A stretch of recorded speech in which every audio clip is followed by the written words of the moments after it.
안녕하세요. 저는 경기도에 사는 30대 후반 남성입니다. 이곳에 제 나이 또래의 남성분들은 사연이 자주 소개되지 않은 것 같던데 제 이야기가 소개가 될지 안 될지 모르겠네요. 하지만 굉장히 충격적인 이야기니 아마 소개가 되지 않을까 합니다. 저는 얼마 전에 굉장히 놀라운 일을 겪었습니다. 아직도 그때를 생각하면 그게 꿈인지 생시인지 하는 생각이 들 만큼 충격적인 일이었어요. 솔직히 이야기를 꺼내는 지금도 그때 저에게 일어났던 일이 실제 했던 일인지 의심이 될 정도로 말이죠. 아직도 가끔 꿈 같으니까요. 이렇게 이야기하니 대체 어떤 이야기길래 저 양반이 저렇게 호들갑이야 하실 것 같네요. 그러면 지금부터 제 이야기를 한번 시작해 보겠습니다. 저는 참 평범하다면 평범한 삶을 살아왔습니다. 딱히 엄청난 일을 겪은 적은 없었거든요. 누군가에게는 어쩌면 지루하다 싶을 만큼 별일이 없는 인생이었어요. 저는 그런 제 인생이 좋았습니다. 평범하고 지루한 인생이 어쩌면 가장 복받은 인생이지 않을까 하는 생각을 하기도 했고요. 그리고 앞으로 제가 이야기해드릴 사건을 겪으면서는 더더욱 그런 생각이 확고해졌고 말이죠. 저는 얼마 전까지만 하더라도 아내가 있었습니다. 네, 지금은 없다는 이야기죠. 이혼했거든요. 오늘은 제가 아내와 이혼하게 된 계기가 되는 사건에 관해 이야기해드릴까 합니다. 아마 들으시는 동안 심심하지는 않으실 거예요. 정말 엄청난 이야기가 준비되어 있거든요. 그 사건에 관해 이야기하기에 앞서 더 이해하기 편하시려면 제가 아내와 어떻게 만나서 어떻게 결혼을 하고 어떻게 살았는지, 그리고 아내는 어떤 사람인지를 먼저 알려드려야 할 것 같네요. 저와 아내는 소개팅으로 만났습니다. 아내는 저의 절친한 친구의 직장 동료였어요. 평생 그런 말 안 하는 녀석이라 누군가를 소개해준다는 그 말에 굉장히 놀랐던 기억이 있습니다. 지금 와서 돌이켜 생각해보면 그 한순간을 위해 그간 아껴둔 것이 아닐까 싶기는 하네요. 야, 너 소개팅해라. 갑자기 무슨 소개팅? 아니, 너랑 정말 잘 어울릴 것 같은 애가 있어서. 그리고 걔도 요즘 외롭다고 하길래. 당시에 저는 취준생이었거든요. 그래서 소개팅을 하고 말고 할 마음의 여력도 없었고 체력도 없었습니다. 하루 종일 책상 앞에만 앉아있거나 학원에 다니거나 했으니까요. 그리고 제가 안정적이어야 누군가를 만날 수도 있는 거잖아요. 불안한 상태에서 연애하고 싶지 않기도 했고 말이죠. 게다가 그런 말을 하지 않았던 녀석이 했던 말이라 조금 더 신중한 생각이 들기도 했습니다. 그때 당시에 민수는 알겠다고 하더라고요. 그렇게 친구의 소개팅 이야기는 없던 일이 되었습니다. 그리고 저도 한동안은 그 일을 잊고 살았어요. 그런데 몇 년 뒤에 다시 한번 저에게 이야기하더군요. 정말로 좋은 사람인가 하는 생각이 들었던 것 같아요. 예전에 내가 소개팅 시켜준다고 했던 거 기억나? 어. 지금 받아라. 지금은 너도 여유 있잖아. 진짜 좋은 사람인가 보네. 네가 그렇게까지 이야기하면 한번 만나보지 뭐. 그때는 제가 취직을 한 상태였거든요. 그리고 저도 좋은 직장을 가지게 되어서 뭐랄까 마음도 굉장히 여유로운 상태였고요. 또 막 30이 넘어가는 시기였으니 슬슬 누군가를 만나야겠다 생각하던 차이기도 했습니다. 저는 그렇게 아내를 만나게 되었어요. 아내는 정말 예뻤습니다. 왜 저 사람이 여태 임자 없이 저러고 있나 싶어질 정도로 말이죠. 그래서 첫눈에 반했어요. 다음에 다시 만날 것도 제가 먼저 이야기했고 정말 적극적으로 아내에게 들이댔던 것 같아요. 뭐 아내도 싫지 않은 듯 보이기도 했습니다. 제가 데이트 신청을 하면 꼬박꼬박 나와주고 대화도 잘 통했었거든요. 아내는 저와 동갑의 공기업을 다니고 있다고 했습니다. 그 외모에 그 직업이면 따르는 남자들이 줄을 섰을 텐데 왜 여태 혼자인 건지 궁금했던 적이 있어요. 그래서 언젠가 물어본 적이 있었습니다. 아내의 대답이 기억나네요. 어릴 때 주변에 하도 쓰레기 같은 인간들이 많아서 그런지 나는 보이는 것보다 마음이 좋은 사람들을 만나고 싶었어. 그런데 그런 사람들을 찾기가 너무 힘들더라. 그래서 제가 좋다고 했어요. 사람이 너무 착하고 순하고 또 믿음직스럽다고 말이죠. 여태 다른 연애에서 느껴보지 못했던 안정감 같은 게 느껴진다고 했던 것 같아요. 그리고 저는 그런 아내의 대답이 너무나 마음에 들었습니다. 그런 게 느껴진다고 이야기하는 건 결혼을 생각하고 있다는 뜻으로 들렸거든요. 그리고 실제로 그랬습니다. 연애한 지 1년이 조금 넘었을 때 아내에게 프로포즈했고 아내는 그 자리에서 승낙하면서 이렇게 이야기했거든요. 결혼하자는 말 언제 하나 내가 얼마나 기다렸는지 알아? 라고 말이죠. 그날이 아마 제가 세상에서 가장 행복했던 날이었던 것 같아요. 정말 날아갔듯 행복하다는 게 이런 걸 두고 하는 말이구나 라고 생각했을 만큼 너무나 행복했었습니다. 그리고 결혼까지 가는 과정도 너무나 순조로웠어요. 아내의 집안이 저희 집에 비해 기우는 편이기는 했지만 저희 부모님은 그런 것을 신경 쓰시는 분들이 전혀 아니었습니다. 어떻게 이렇게 예쁘고 고운 사람이 우리 아들 같은 도적놈에게 올 수 있냐고 신기하셨으면 하셨지 말이죠. 지금 생각하니 부모님에게도 죄송한 마음이 드네요. 저희 부모님은 아버지가 대기업에서 임원까지 하고 정년퇴임을 하셨고 어머니는 모 은행의 본사에서 꽤 높은 직급까지 하셨었습니다. 그리고 두 분 모두 괜찮은 집에서 나고 자라셔서 받은 재산도 꽤 되는 것으로 알고 있었고요. 태어나서 자라는 내내 단 한 번도 돈으로 스트레스를 받거나 했던 적도 없고 식구들은 늘 여유로운 분위기이기는 했으니 평균보다는 확실히 잘 사는 것이 맞기는 합니다. 저도 대학을 다닐 때 차를 끌고 다녔는데 그것 때문에 동기들 사이에서 부잣집 아들이라는 소문이 돌기도 했고 말이죠. 반면 아내의 집안은 굳이 따지자면 없는 편에 속하는 집이기는 했습니다. 장인어른이 농사를 지으셨고 장모님은 전업주부셨거든요. 아내 위로 남자 형제가 하나 있는데 그러니까 저에게는 형님 되시는 그분이 만약에 공부를 잘해서 대학을 갔으면 아내는 가지 못했을 수도 있다는 말을 들었던 적이 있습니다. 그러니까 힘든 편에 속하는 집안이기는 했죠. 그래서 처가에 처음 인사를 갔을 때 저를 무척이나 환대해 주셨던 게 기억이 납니다.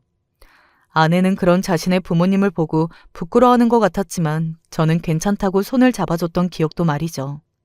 물론 속으로는 마냥 괜찮지만은 않았었거든요. 왜냐하면 처음 인사를 갔던 날에 이런 말을 들었었으니까요. 그러면 집은 자네 부모님들이 해주시는 건가? 엄마, 그거야 당연한 거지. 잘 산다잖아. 아영이, 이게 대여를 낚았네. 낚았어. 노골적으로 있는 집 남자라 좋다는 티를 내는 것은 물론 집이며 혼수 이야기를 처음 만난 날 제 면전에다 놓고 하셨으니 좋은 인상을 받았을 리는 없었죠. 하지만 그런 일로 아내와 결혼을 다시 생각해 본다거나 하지는 않았습니다. 저에게는 별일이 아니었으니까요. 아무튼 결혼은 순조롭게 진행되었어요. 저희 집에서 집이며 뭐며 아내 쪽에서 원하는 것들 대부분을 해줬고 그리고 그쪽에서 바라는 것도 저희 집 기준으로는 해줄 만한 것들이기도 했다고 생각하기도 하고요. 하지만 아내는 저에게 정말 미안해 보였습니다. 내가 정말 앞으로 당신한테 잘할게. 누가 더 잘하고 그런 게 어디 있어. 같이 사는 건데 같이 잘하는 거지. 내가 어쩌다 이런 복을 받았나 몰라. 민수 씨한테 절이라도 하고 싶은 심정이야. 내가 비싼 시계 사줬어. 저도 그 친구에게 너무나 고마웠거든요. 아내를 볼 때마다 참 감사했었던 것 같아요. 그래서 친구에게 비싼 시계는 물론이고 당시에 친구도 결혼을 앞두고 있었는데 친구의 여자친구에게도 백화점 상품권을 따로 챙겨줬던 게 기억이 납니다. 그것도 액수가 꽤 되었어요. 어지간한 명품 가방은 살 수 있을 만큼 말이죠. 아내와 저는 정말 너무나 행복한 신혼생활을 보냈습니다. 정말 꿈꾸던 신혼생활을 말이죠. 결혼이 이렇게도 행복한 것인가 하는 생각을 했을 정도니까요. 왜 주변 이야기들을 들어보면 결혼은 현실이다, 뭐 그런 이야기들을 많이 하곤 하잖아요. 그런데 저는 정말 꿈같이 행복했거든요. 아내와 저는 다른 것들도 다 잘 맞았지만 식성이나 좋아하는 것들이 굉장히 비슷했습니다. 같은 것들을 먹으면서 맛있다고 하고 또 같은 것들을 하거나 보면서 즐거워했어요. 그렇게 취향이 다 들어맞기도 정말 너무 힘든데 너무 잘 맞아서 우리는 운명이 아닌가 하는 생각을 했었던 것 같네요. 우리는 정말 운명인가 봐. 나도 그렇게 생각해. 어쩌면 이렇게 잘 맞을 수가 있지? 하지만 그렇게 행복하던 저희 두 사람에게도 고민거리가 있기는 했습니다. 피임을 하지 않고 아이를 가지려고 노력을 하지 않은 것도 아니었는데 결혼을 하고 만으로 3년이 넘어가도록 임신이 되지 않고 있었거든요. 뭐 3년이 뭐가 길어? 라고 생각하실 수도 있겠지만 아내가 굉장히 조급했어요. 왜 조급한 사람을 옆에서 보고 있으면 저도 덩달아 조급한 마음이 생기잖아요. 그래서 저도 스트레스를 받았었습니다. 한 번은 이런 이야기를 하기는 했었어요. 너무 조급해하지 마. 때가 되면 찾아오는 거고, 그리고 만에 하나 찾아오지 않는다고 해도 나는 당신만 있으면 돼. 아내는 고맙다고 울었지만 그 말로도 위로가 되지는 않은 것 같았어요. 그 뒤로도 병원을 한참이나 더 다녔거든요. 그리고 2년 정도 더 지난 뒤에야 아내는 포기 아닌 포기를 했습니다. 저도 이상이 없고 아내도 이상이 없는데 시험관이고 뭐고 아무리 애를 써봐도 되지 않았거든요. 뭐 이러다 찾아오면 다행이라고 생각하기는 했지만 당시에는 그냥 우리에게 아이는 없나 보다 이렇게 생각하고 살기로 했어요. 물론 그 뒤로도 아내는 종종 속상한 티를 내기는 했지만요. 아내가 더 스트레스를 받았던 이유 중에 하나가 바로 민수네 부부였습니다. 결혼하고 나서 부부끼리 참 친하게 지냈었거든요. 여행도 같이 다니고 밥도 술도 자주 마시고 말이죠. 그런데 민수의 아내가 결혼하고 바로 임신이 되었었어요. 그리고 둘째까지 임신을 한 상태였고요. 바로 옆에서 친하게 지내는 사람이 그렇게 턱턱 임신이 되는 것을 보고 있는 게 아내에게는 너무나 괴로운 일인 것 같았습니다. 오죽했으면 저에게 이런 이야기를 했을 정도니까요. 나 정은 씨 보는 거 너무 힘든 것 같아. 앞으로 부부 동반 모임은 조금 안 했으면 좋겠어. 라고 말입니다. 저는 아내가 너무 안타깝고 마음이 쓰였던 것 같아요. 그리고 그날 이후로 부부 동반 모임은 거의 없었습니다. 그냥 저와 친구 둘이서 자주 만나기는 했어도 말이죠. 언젠간 한번 친구가 물었던 것 같기는 하네요. 아영 씨 아기 못 가지는 것 때문에 스트레스 많이 받아요? 평소에는 괜찮은 것 같다가도 길가에서 임산부나 어린 아기를 보거나 하면 아직도 힘든 것 같기는 하더라고. 시간이 해결해 주겠지. 너는 정말 아이가 없어도 괜찮아? 그래도 남자들은 자기 자식이 있고 없고가 많이 다른 느낌이잖아. 물론 생기면 좋겠지만 아니면 어쩔 수 없지. 나는 그냥 우리 아영이만 있으면 돼. 너도 참 너다. 그렇게 좋냐? 그래, 그렇게 좋다. 너는 그렇게 안 좋냐? 글쎄, 물론 연애하고 결혼할 때는 사랑해서 한 거지만 이제는 그냥 여자로 사랑하는 마음보다는 가족 느낌이 더 강하기는 하지. 정은 씨가 들으면 섭섭해한다. 정은이도 그럴걸. 우리는 가족이고 친구야 그냥. 누가 가족이고 친구인 사람이랑 애를 그렇게 낳냐? 그건 또 그렇네. 친구와 그런 대화를 나누고 있을 때만 하더라도 몰랐습니다. 나중에 저희에게 그런 일이 생기게 될 거라는 것을 말이죠. 아내가 이상해진다고 느낀 건 그로부터 얼마 지나지 않은 어느 날이었습니다. 오늘도 어디 나가? 내가 어디 가는지가 왜 그렇게 궁금해? 그냥 요즘 약속이 많은 것 같아서 그렇지. 나랑 안 놀아주고. 맨날 집에서 같이 밥 먹고 자고 하는데 뭘 또 당신이랑 놀아. 나 나가서 스트레스 좀 풀고 올 테니까 그런 거 괜히 물어보지 마. 아내는 어느 순간부터 집에 붙어 있으려 하지 않았어요. 친구들을 만난다, 쇼핑하러 간다, 뭐 여행을 다녀오겠다 하면서 집을 자주 비웠습니다. 처음에는 마음이 힘드니 저러는 건가 보다 하는 생각을 하며 아내를 이해했지만 그 기간이 길어지고 있었어요. 그래도 당분간 좀 두거라. 애가 많이 힘들어 보이기는 하더라. 언제 보셨어요? 하루는 어머니가 저에게 그런 이야기를 하셨습니다. 어머니를 따로 뵈러 간다는 말은 없었는데 따로 뵈러 간 것 같더라고요. 죄송하다면서 울길래 내가 맛있는 거 사 먹고 쇼핑도 하고 친구들이랑 좋은 곳도 다니라고 용돈 좀 쥐어서 보냈다. 애 얼굴이 말이 아니더만. 저는 어머니의 그 말에 처음으로 머릿속에 물음표가 생기는 기분이 들었습니다. 몇 가지가 이해가 안 되었거든요. 첫 번째는 왜 어머니를 만나러 다녀왔다는 사실을 저에게 이야기하지 않았는지였고, 두 번째는 어머니에게 돈을 받았다는 사실이었습니다. 아내는 금전적으로 부족한 게 없는 상황이었거든요. 그 당시에는 제가 이야기는 하지 않았지만 쇼핑이나 이런 것들로 꽤 큰 금액을 다달이 쓰고 있는 상태였고, 본인 일도 계속하고 있었고 말이죠. 뭐 돈을 받았다고 해서 홀랑 그걸 다 썼다고 생각해서 이해되지 않은 것이 아니라 그걸 이야기하지 않은 것, 그리고 그때쯤에 수상할 정도로 돈을 많이 썼던 것, 이 두 가지가 가장 크게 의문이 들었습니다. 오죽하면 어디서 보이스피싱이라도 당했나 하는 생각을 했을 정도였으니까요. 한 번은 카드값이 1,000만 원이 넘어가길래 아내에게 물었어요. 이거 다 어디에 쓰는 거야? 따지듯 물어본 것도 아니었고 그냥 아내의 생각을 그리고 이대로 계속 둘 수만은 없어서 물었던 거였습니다. 혹시라도 아내가 기분 나빠할까봐 나는 부드러운 말투로 몇 번 연습까지 하고 물어본 거였어요. 그런데 아내는 그 말을 듣자마자 날카롭게 저를 보면서 이야기하더군요. 왜? 아까워? 언제는 별도 달도 다 따다 줄 것 같이 하더니 이까지 돈이 아깝냐고. 그게 아니라 계속 이러니까 그렇지. 이 정도 돈도 없어? 아니, 언제까지 이럴 수는 없는 노릇이잖아. 왜 그럴 수 없는 노릇인데? 아내가 그렇게 신경질적으로 소리를 지르며 저를 노려보는 모습은 그때 처음 보는 모습이었던 것 같아요. 굉장한 충격으로 받았던 게 기억이 납니다. 내가 돈 쓰는 게 아깝지? 이제 아까워서 그러지?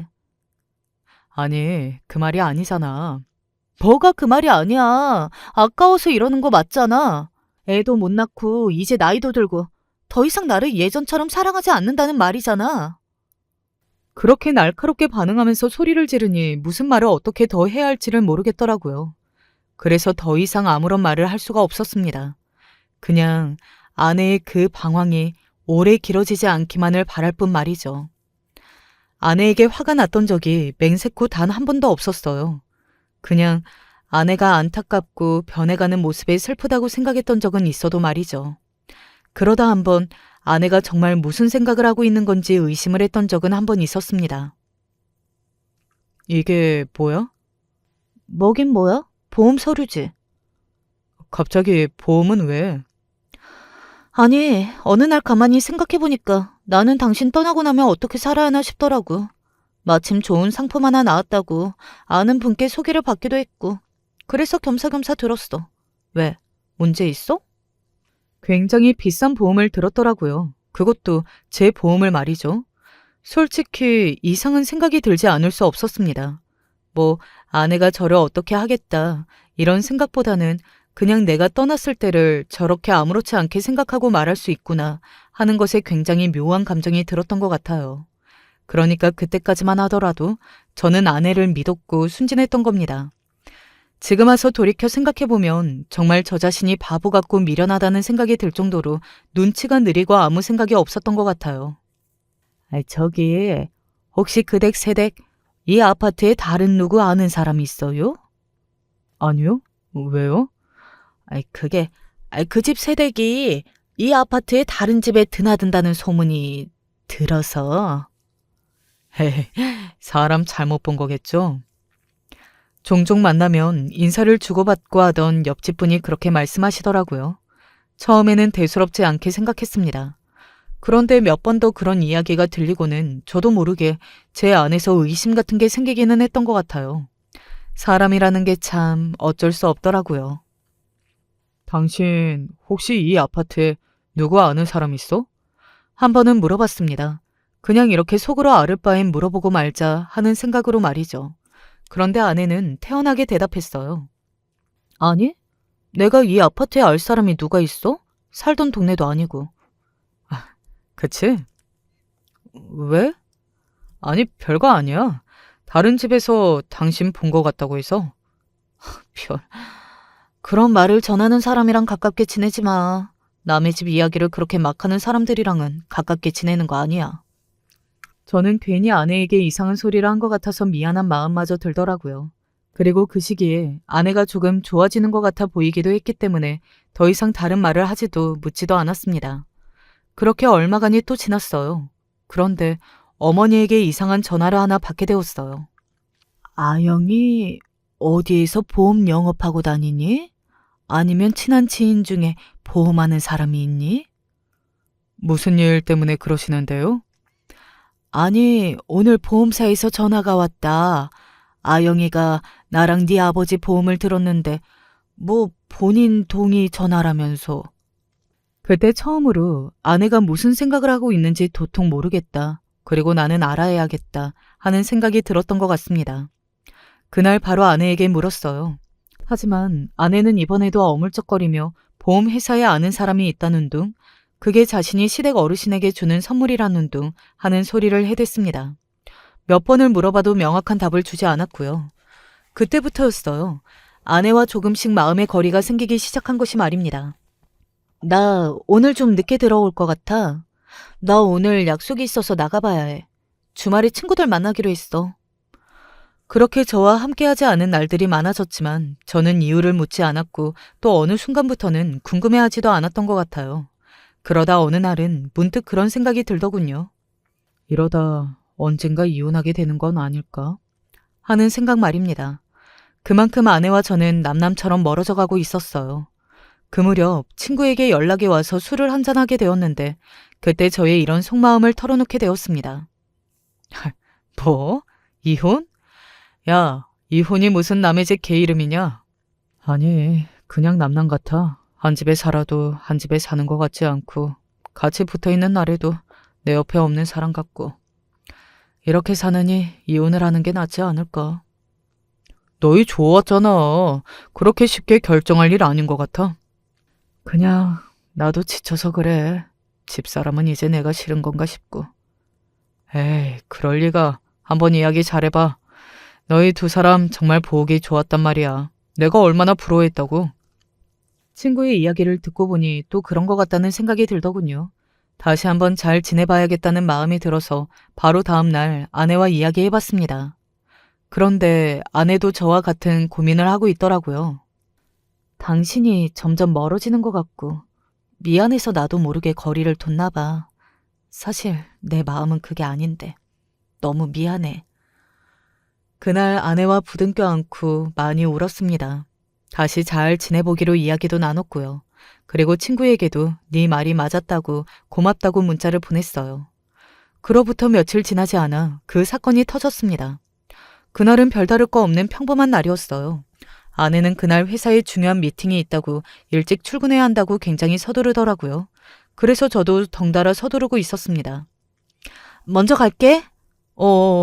오늘 저녁에 약속 안 잊었지? 그럼 안 잊었지. 그런 대화를 하며 아내를 먼저 내보낸 뒤였어요. 회사에서 연락이 왔습니다.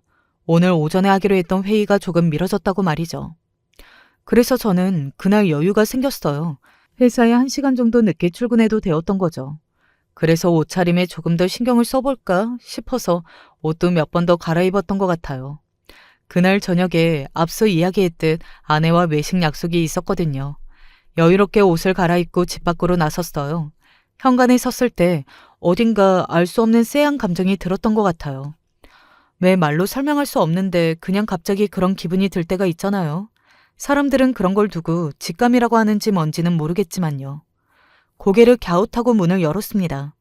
그리고 저는 아마도 평생 잊을 수 없을 것 같은 장면을 목격하게 되었어요. 지금 생각해도 온몸에 소름이 돋는 기분이 드네요. 그건 굉장히 무섭고도 이상한 장면이었거든요. 아내였습니다. 그러니까 아내가 위층에서 소리를 지르며 계단으로 내려오고 있었어요. 1시간 전에 출근한다며 오늘 중요한 미팅이 있다며 한껏 멋을 부린 아내가 위층에서 뛰어내려오고 있다뇨? 그것도 속옷 차림으로 말이죠. 네, 아내는 속옷 차림이었어요. 다행히 본 사람은 저밖에 없기는 했지만요. 아내는 저와 눈이 마주쳤고 그 자리에서 굳었습니다. 제가 그 시간까지 집에 있을 거라고는 상상조차 하지 못한 얼굴로 말이죠. 그리고 말을 더듬었어요. 당신 아직 출근 안 했어? 저는 아무 말을 하지 않고 그저 아내를 빤히 바라봤습니다. 화가 나서 그랬다기보다는 정말 그 상황이 무슨 말을 해야 할지 모르겠더군요. 그리고 애초에 이게 현실인지 꿈인지 구분이 제대로 되지도 않았어요. 순간적으로 꿈인가? 라는 생각을 정말로 했으니까요. 여보, 그게 아니라... 아내는 굉장히 당황한 듯 제 팔을 붙잡았어요. 저는 아내에게 팔을 잡힌 순간 다시 현실 세계로 끌려 나온 것 같은 느낌이 들었습니다. 갑자기 모든 것들이 실감이 되면서 아, 이건 꿈이 아니라 현실이다 하는 것이 와닿았거든요. 저는 그대로 저를 잡은 아내의 팔을 잡아서 떼어냈어요. 그리고 위층을 향해 저벅저벅 올라갔습니다. 뒤에서 아내가 서둘러 따라오는 소리가 들렸어요.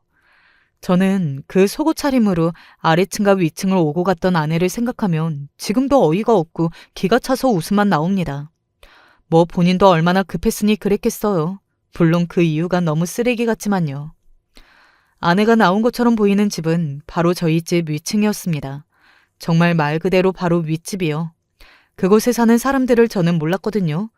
그래도 오다 가다 한 번씩은 볼 법도 한데 윗집에 사는 사람은 한 번도 본 적이 없다는 것이 순간적으로 머릿속을 스치고 지나갔습니다. 살짝 열려있는 문을 확 젖혀 열었어요. 그런데 누가 들어오는 소리를 들었는지 집안에서 굉장히 큰 목소리가 들려왔습니다. 왜? 왜 다시 와? 아직 덜 맞았어? 그 우렁찬 남자의 목소리에 저는 현관에 그대로 멈춰 설 수밖에 없었어요. 그 목소리는 제가 너무나 잘 아는 목소리였습니다. 소리를 지르는 걸 들은 터라 못 알아들었을 수도 있지만 저는 한 번에 알아들었어요. 그리고 그 목소리를 듣고 그 목소리의 주인이 누구인지 알아차린 다음에서야 그 집안의 풍경이 제 눈에 들어왔습니다. 저는 그 자리에 주저앉을 수밖에 없었어요. 단 한 번도, 정말 단 한 번도 상상조차 해본 적이 없었던 풍경이 제 눈앞에 펼쳐져 있었거든요. 그 집은 누가 봐도 신혼부부의 집이었습니다. 거실에는 굉장히 큰 결혼사진이 걸려 있었어요. 그리고 그 사진 속의 주인공은 제 아내와 그 새끼가 맞았습니다. 제가 목소리만 듣고 누구인지 알아차린 그 자식 말이죠. 한쪽에 보이는 식탁에는 방금 뭔가를 먹은 듯 그릇 2개와 식기들이 놓여 있었고요. 눈을 한번 꼭 감았다가 떴습니다. 지금 눈앞에 펼쳐진 이 상황을 믿을 수가 없어서, 그리고 믿고 싶지 않아서 말이죠. 그리고 큰 목소리가 들려오던 방에서 누군가가 나왔습니다. 네, 바로 그 새끼요. 들어왔으면 기척을 낼 것이지. 그 새끼는 그렇게 이야기하면서 나왔고 저와 눈이 마주쳤습니다. 우통을 벗은 채로 있던 그놈은 저를 보고 그 자리에서 굳었어요. 상진아.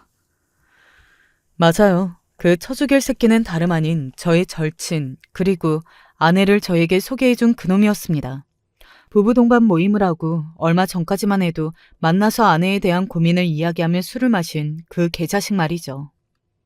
네가 거기서 왜 나와? 아니, 상진아, 그게 아니고.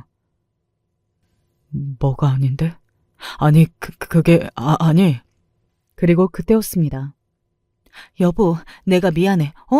내가 잘못했어. 내가 죽을 죄를 지었어. 아내가 속옷 차림으로 현관 앞에서 무릎을 꿇더군요. 저는 그 순간 정신이 다시 번쩍하고 돌아왔습니다.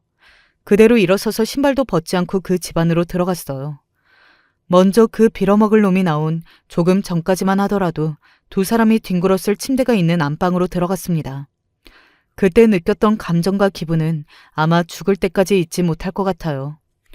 엉망이 된 침대 주위로 아내의 옷과 가방이 널브러져 있는 것을 보고 손이 떨려오는 것이 느껴졌어요. 하지만 그게 다가 아니었습니다. 바닥에 떨어져 있는 것들을 보고 저는 다시 한번 기겁할 수밖에 없었습니다. 저와 저희 부모님의 보험 서류들이었거든요. 아마 지금 이 사연을 읽으시는 분들도 손에 땀이 나실 걸로 생각합니다. 지금에 와서 돌이켜 생각해보면 저는 굉장히 위험한 상황이었어요. 자칫하면 거기서 큰일을 당했을 수도 있었던 거예요. 저는 그 보험 서류들을 보는 순간 온몸에 소름이 쫙 하고 돋으면서 그 2 인간들이 사람으로 보이지 않기 시작했습니다. 그리고 그때였어요. 나는 말렸어. 그건 사람이 할 짓이 아니라고 말렸다고. 뭔 개소리야. 니년이 먼저 이야기한 거잖아. 내가 언제? 인제 와서 나한테 뒤집어 씌우는 거야? 네가 먼저 한 이야기잖아. 그래서 나를 상진 씨한테 소개해준 거고. 처음부터 그랬잖아. 이년이 미쳤나? 상진 씨가 부자라고. 다른 형제도 없어서 그 집 재산이나 이런 거 다 상진 씨 거라고. 너나 나나 팔자 한번 펴보자고. 저 새끼가 그랬다고. 그리고 방금도 나 죽이려고 했어, 저 새끼가. 야, 안 닥쳐? 그 입을 확 찢어버린다. 그 2 사람이 소리를 지르면서 다투는 내용은 그야말로 충격과 공포 그 자체였습니다. 그러니까 둘은 처음부터 이럴 생각으로 저에게 접근해서 결혼했던 겁니다. 처음부터 저를 어떻게 해서 제 재산을 다 해먹을 생각으로 말이죠. 아내를 저에게 소개해준 그 시기부터, 아니, 어쩌면 그보다 훨씬 전부터 계획됐던 이야기라는 생각이 드니까 화가 나지도 않더라고요. 그리고 남들이 들으면 이 상황이 무섭다고 생각할 수도 있는데 저는 너무 황당하고 어이가 없고 기가 막히고 그래서 헛웃음이 나왔던 것 같아요. 아마 현실감이 없어서 더더욱 그랬을 수도 있고요. 자기들끼리 결국 쥐어뜯고 싸우고 있는 그 모습을 보면서 저는 더 이상 할 말도 듣고 싶은 말도 없었습니다. 그대로 그곳에서 나와서 집으로 내려갔어요. 그리고 밖에서 비밀번호를 눌러도 문을 열지 못하게 문을 잠갔습니다. 여보, 문 좀 열어줘. 내가 잘못했어. 나 저 사람이 죽일 수도 있다고. 제발 나 좀 살려줘. 어? 아내가 밖에서 문을 두드리며 그렇게 소리를 질렀지만 저는 문을 열어주지 않았어요. 그리고 잠시 뒤 그 소리는 사라졌습니다. 그 순간 갑자기 무섭다는 생각이 들더라고요. 바로 경찰에 신고했어요. 경찰도 이런 일은 처음 보는 일이라 어떻게 해야 할지 모르는 것 같더라고요. 그래도 신고 내용과 정황이 너무 확실해서 조사에 들어가게 되었습니다. 그리고 얼마 지나지 않아서 그간 무슨 일이 일어났던 건지 모두 다 알게 되었어요. 지금 다시 떠올리는 순간에도 이게 저에게 일어난 일이 맞기는 한 건지 싶은 기분이 드네요. 그 자식과 아내는 아주 오래전부터 아는 사이라고 했습니다. 그러니까 저와 소개팅하기도 한참 전부터 말이죠. 10년이 넘은 사이라고 하더군요. 제 재산을 노리고 그 새끼가 일부러 저에게 아내를 소개해줬고 그리고 저를 죽일 계획을 세운 거더라고요. 보험도 그래서 다 든 거고 말입니다. 거실에 걸려있던 그 결혼사진은 예전에 둘이 찍은 거라고 했고 그리고 그 윗집은 월세로 들어와 있다고 했습니다. 어머니에게서 받은 돈을 그 집 보증금으로 썼다더군요. 정말 기가 막혔습니다. 그 개자식은 이렇게 이야기했습니다. 나는 처음부터 네가 싫었어. 나는 없는 집에서 태어나서 학교도 겨우 왔는데 신입생이 집에서 뽑아줬다고 차를 끌고 왔을 때부터 네가 너무 재수없었다고. 그러면 나랑 왜 친하게 지낸 건데? 네 옆에 있으면 콩고물이라도 떨어질까 싶어서. 정말 친한 친구라고 믿었는데 그 믿고 싶지 않은 말에 무서움보다 슬픈 마음이 들었던 것 같아요. 그간의 모든 세월을 부정당하는 기분이 들었거든요. 그래서 나를 죽이려고 했다고? 너무 불공평하잖아. 대체 뭐가?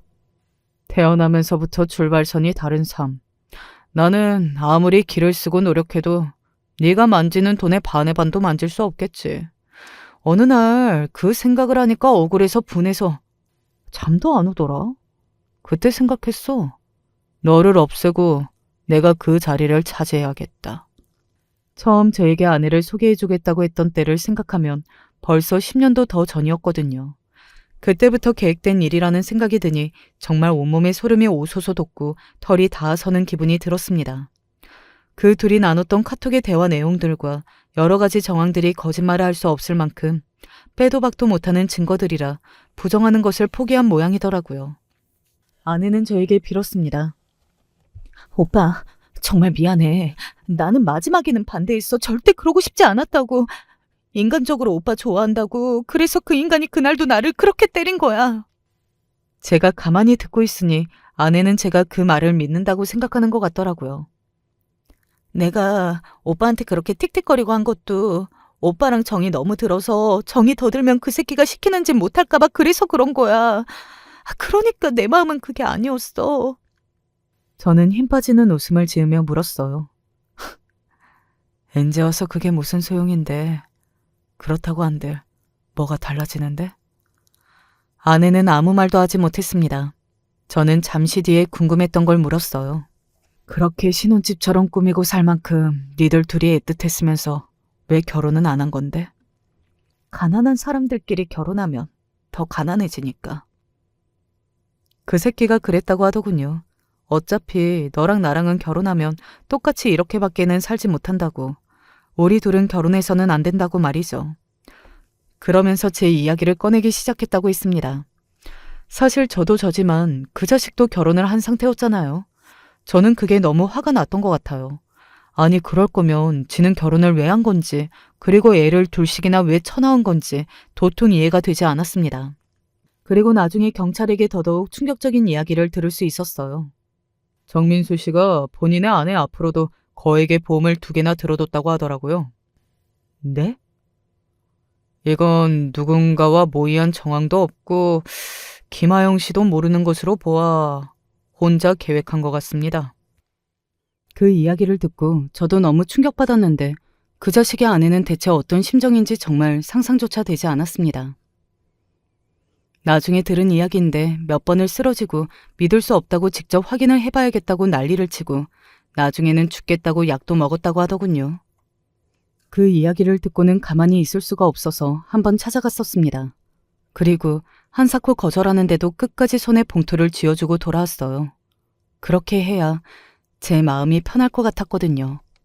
물론 제 잘못은 아니었지만 제가 아니었다면 일어나지 않았을 일이었다는 생각이 끊임없이 들었기도 했고요. 그 일을 겪고 나서 일을 그만뒀습니다. 마음의 충격을 굉장히 많이 받아서 일상을 도저히 살아낼 수 없었거든요. 그 집에 다시 가는 것도 힘이 들어서 본가에 지내면서 모든 정리를 부모님께서 대신해 주셨어요. 이 나이에 부모님께 그런 일까지 겪고 하게 만들어서 너무 송구한 마음이 들었던 것 같아요. 물론 그 와중에도 부모님은 저를 가장 많이 걱정하시기는 하셨습니다. 본인들도 어쩌면 그런 일을 겪었을지도 모르는데 그런 것은 안중에도 없는 사람들처럼 챙기셨어요. 그리고 걱정하셨습니다. 앞으로 살아갈 날도 너무 걱정되지만 그것들이 평생 감옥에서 썩지 않는 이상 언젠가 다시 보게 될 날이 올 수도 있는데 나는 그 생각만 하면 온몸이 벌벌 떨려서 잠도 안 온다.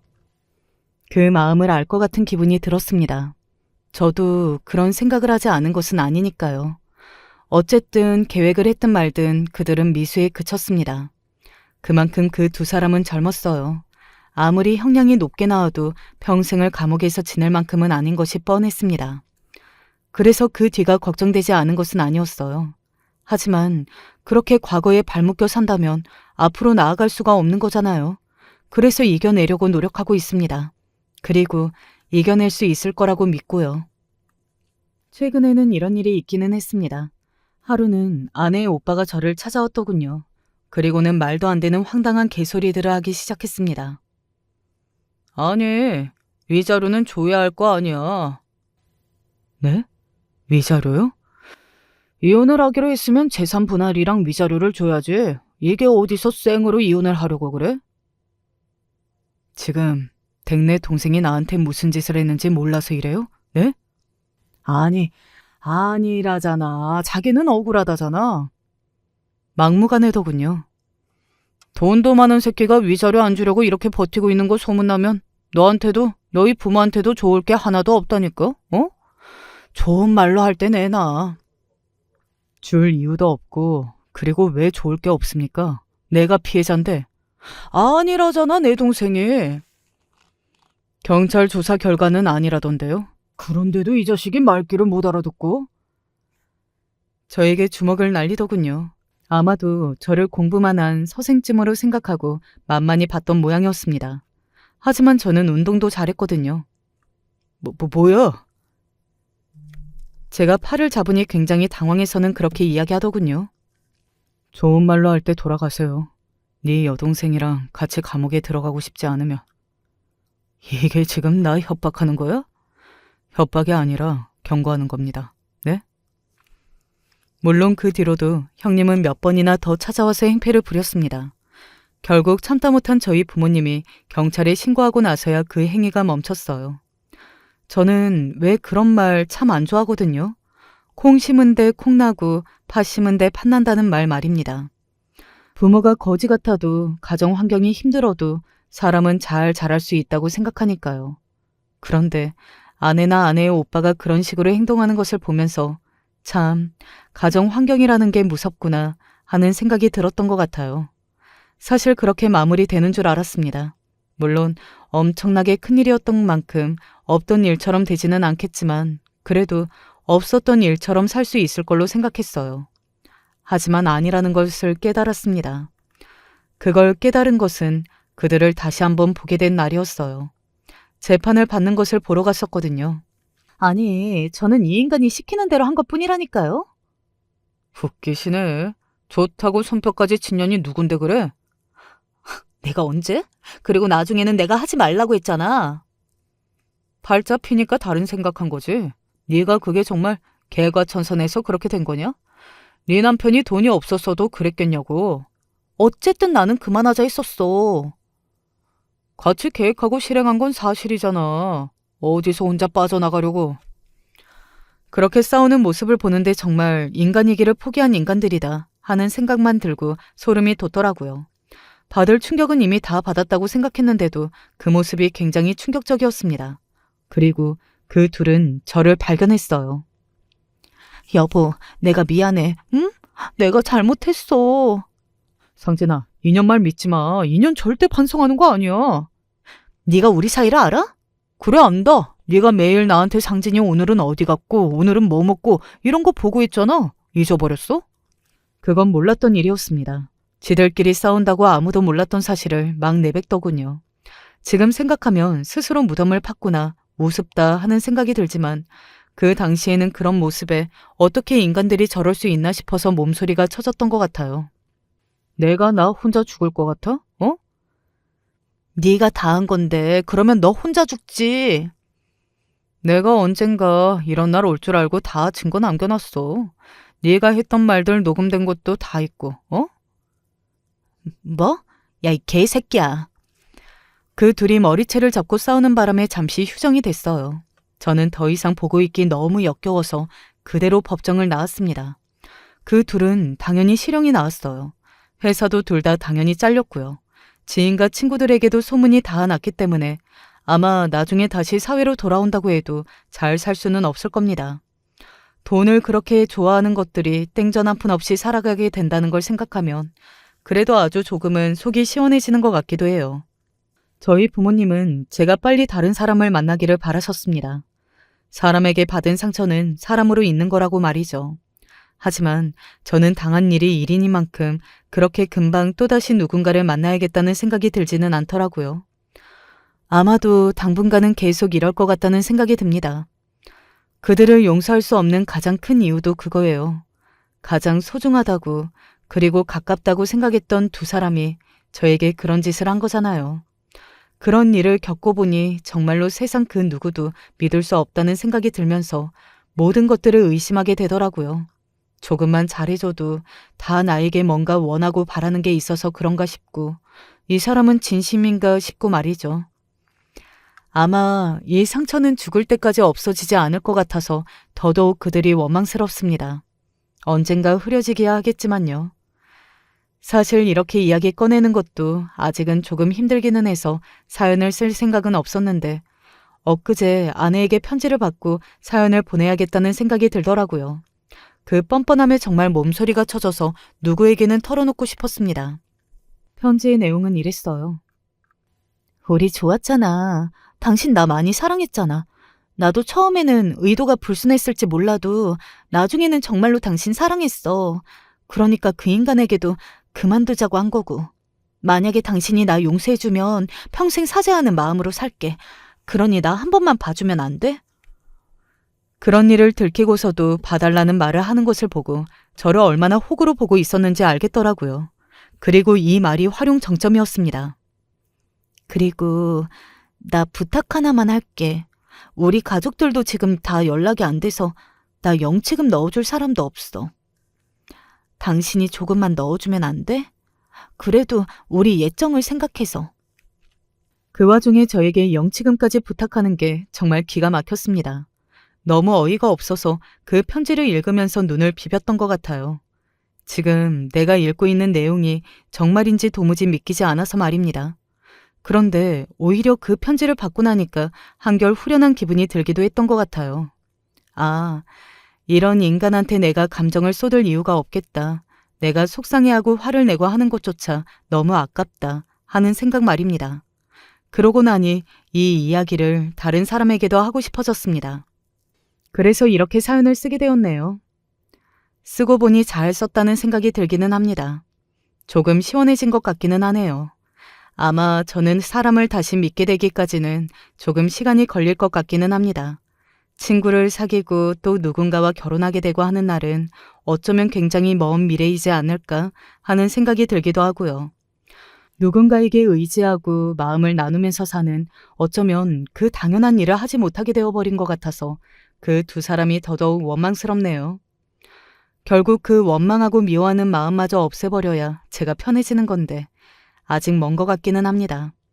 지금 이 사연을 듣고 계시는 분들에게 부탁 한 가지만 드리고 싶네요. 저에게 앞으로 잘 살 수 있다고, 그래도 좋은 사람은 많다는 응원의 말 한마디씩만 해주시면 너무 감사하겠습니다. 지금 저에게는 그 어떤 때보다 그런 말이 더 필요하거든요. 이제 그만 이야기를 끝내야 할 것 같네요. 길고 엄청난 이야기들이었는데 마지막까지 제 말을 귀 기울여 들어주셔서 감사합니다. 여러분들에게도 언제나 좋은 일들만 있기를 바라겠어요. 그리고 늘 건강하시고요. 살다 보면 별일을 다 겪는다고 하잖아요. 문득 제 삶을 돌아보니 저도 참 별의별 일을 다 겪고 살았더라고요. 인간관계로도 큰 분쟁이 생겨도 봤고, 떠올리는 것만으로도 펑펑 눈물이 쏟아지는 일도 겪어봤고, 돈 문제 때문에 시댁과 등을 져도 봤고, 정말 많은 일을 겪었지만 그 중에서도 시댁 문제가 제 삶에서 제일 큰 트러블이었던 것 같아요. 아마 시댁과 관련된 금전 문제로 저와 저희 남편을 따라올 사람이 많이 없을 정도로 심하게 시달렸던 것 같네요. 저희 시댁은 빈말로도 좋다고 이야기하지 못할 만큼 놀부심보인 사람들만 모여 있어요. 결혼도 한 주제에 중년이 가깝도록 제대로 된 벌이 하나 없이 일하지도 않고 남편에게 빨대나 꼽고 사는 도련님과 그 가족들. 전업주부의 삶을 살면서 남편의 돈으로 제 가족과 호의호식, 철마다 놀러 다니면서 명품을 휘감고 다니는 형님과 그 가족들. 그리고 매번 제 얼굴만 보면 얼굴을 구기시며 돈 연불 외는 건 기본이고 흠잡을 걸 찾지 못해서 안달인 시어머니. 어차피 좋은 소리 못 들을 걸 알아서 명절에 한번 갈까 말까인데 그때마다 제가 별로라는 티를 팍팍 내세요. 제가 있는 앞에서도. 아유, 얘는 무슨 옷을 이렇게 비싼 걸 사? 우리 아들이 힘들게 돈 벌어 놓은 거 네가 다 쓰는 거 아니니? 이렇게 사치가 심한 애를 며느리로 들였다니. 에휴. 어머 얘, 너 지금 이거 먹으려고 가지고 온 거니? 상한 냄새가 온 집안에 풍기는 거 안 보여? 내가 아무리 싫어도 그렇지. 이런 걸 가져오면 어쩐데? 너 같은 애를 우리 집에 들이다니 내가 눈이 삐어도 단단히 삐었었지. 우리 아들 앞길 막을 생각하지 말고 지금이라도 이혼하는 건 어떠니? 많이 순화했지만 입에도 담지 못할 욕을 들은 적도 있었네요. 한 번은 남편이 듣고는 제발 그만하시라고 애원도 해봤는데 소용없더라고요. 막 제가 뭘 잘못했냐고 트집 좀 그만 잡으시라. 대체 뭐 때문에 그러시냐? 몇 번을 물어도 다 제가 잘못해서 그런 거래요. 그냥 제가 어떻게든 기분이 나빴으면 싶으신가 봐요. 몇 번은 형님과 동서에게 제 뒷담화를 하다가 걸리기도 하셨고, 처음에 갑자기 저렇게 제 흉을 보시고 욕을 하셨을 때는 괜찮은 척하고, 집에 가서 엉엉 울기도 했었는데, 그렇게 몇 년 동안 반복되니까 그냥 내가 싫어지신 거구나 싶어서 그러려니 했던 것 같아요. 이제 와서 시어머니 때문에 남편과 이혼하기에는 남편이 제게 너무나 잘했거든요. 결혼 전은 물론이고 결혼을 한 후에도 매일매일 사랑한다는 말은 기본으로 하고 이벤트는 숨을 쉬듯 자연스럽고 당연하게 준비했고요. 흔히 대리효도라고도 하죠. 어머님께 전화를 드리라고 한다든지 시댁 식구들을 챙겨달라고 했다든지 시댁을 같이 가자는 말을 한 번도 한 적이 없어요. 그리고 오히려 제가 챙기지 못하는 친정 식구들을 챙겨주고 먼저 안부를 물어봐주고 퇴근길에 꽃이나 제가 좋아하는 음식을 사오기도 하고 그래서 저도 초반에는 시댁에 잘하려고 노력했던 것 같네요. 그래서 흔치 않게도 시댁 식구들과 꽤 사이가 좋았었다고 생각해요. 사실 어머님도 처음부터 저를 이렇게 하대하시고 상처를 주시려고 안달이 나신 분처럼 하셨던 건 아니에요. 애초부터 이러셨으면 결혼을 결심하지도 않았을 거고요. 결혼 허락을 받으러 갔을 때는 굉장히 반겨주셨던 기억이 나요. 엄마, 나왔어. 오늘 미리 얘기했었지? 나랑 결혼할 친구 데려온다고. 안녕하세요, 어머님. 아유, 둘이 너무너무 잘 어울린다. 아유, 예쁘기도 하지. 감사합니다. 그래, 너희 둘이 결혼하면 참 예쁘겠다. 아버지도 계셨으면 참 좋아하셨을 텐데. 잘 살라고 웃으시면서 말을 해주시기도 하셨고, 신혼 초까지는 잔소린 조금 있으셨어도 이렇게까지 하진 않으셨거든요. 어머님께서 이렇게 변화하게 되신 건 결혼한 지 3년쯤 되었을 때였나? 남편이 이제 본인도 가정을 꾸렸고 우리의 미래와 아이 준비도 해야 하니 전처럼 돈을 들일 수는 없을 것 같다고 이야기했을 때였어요.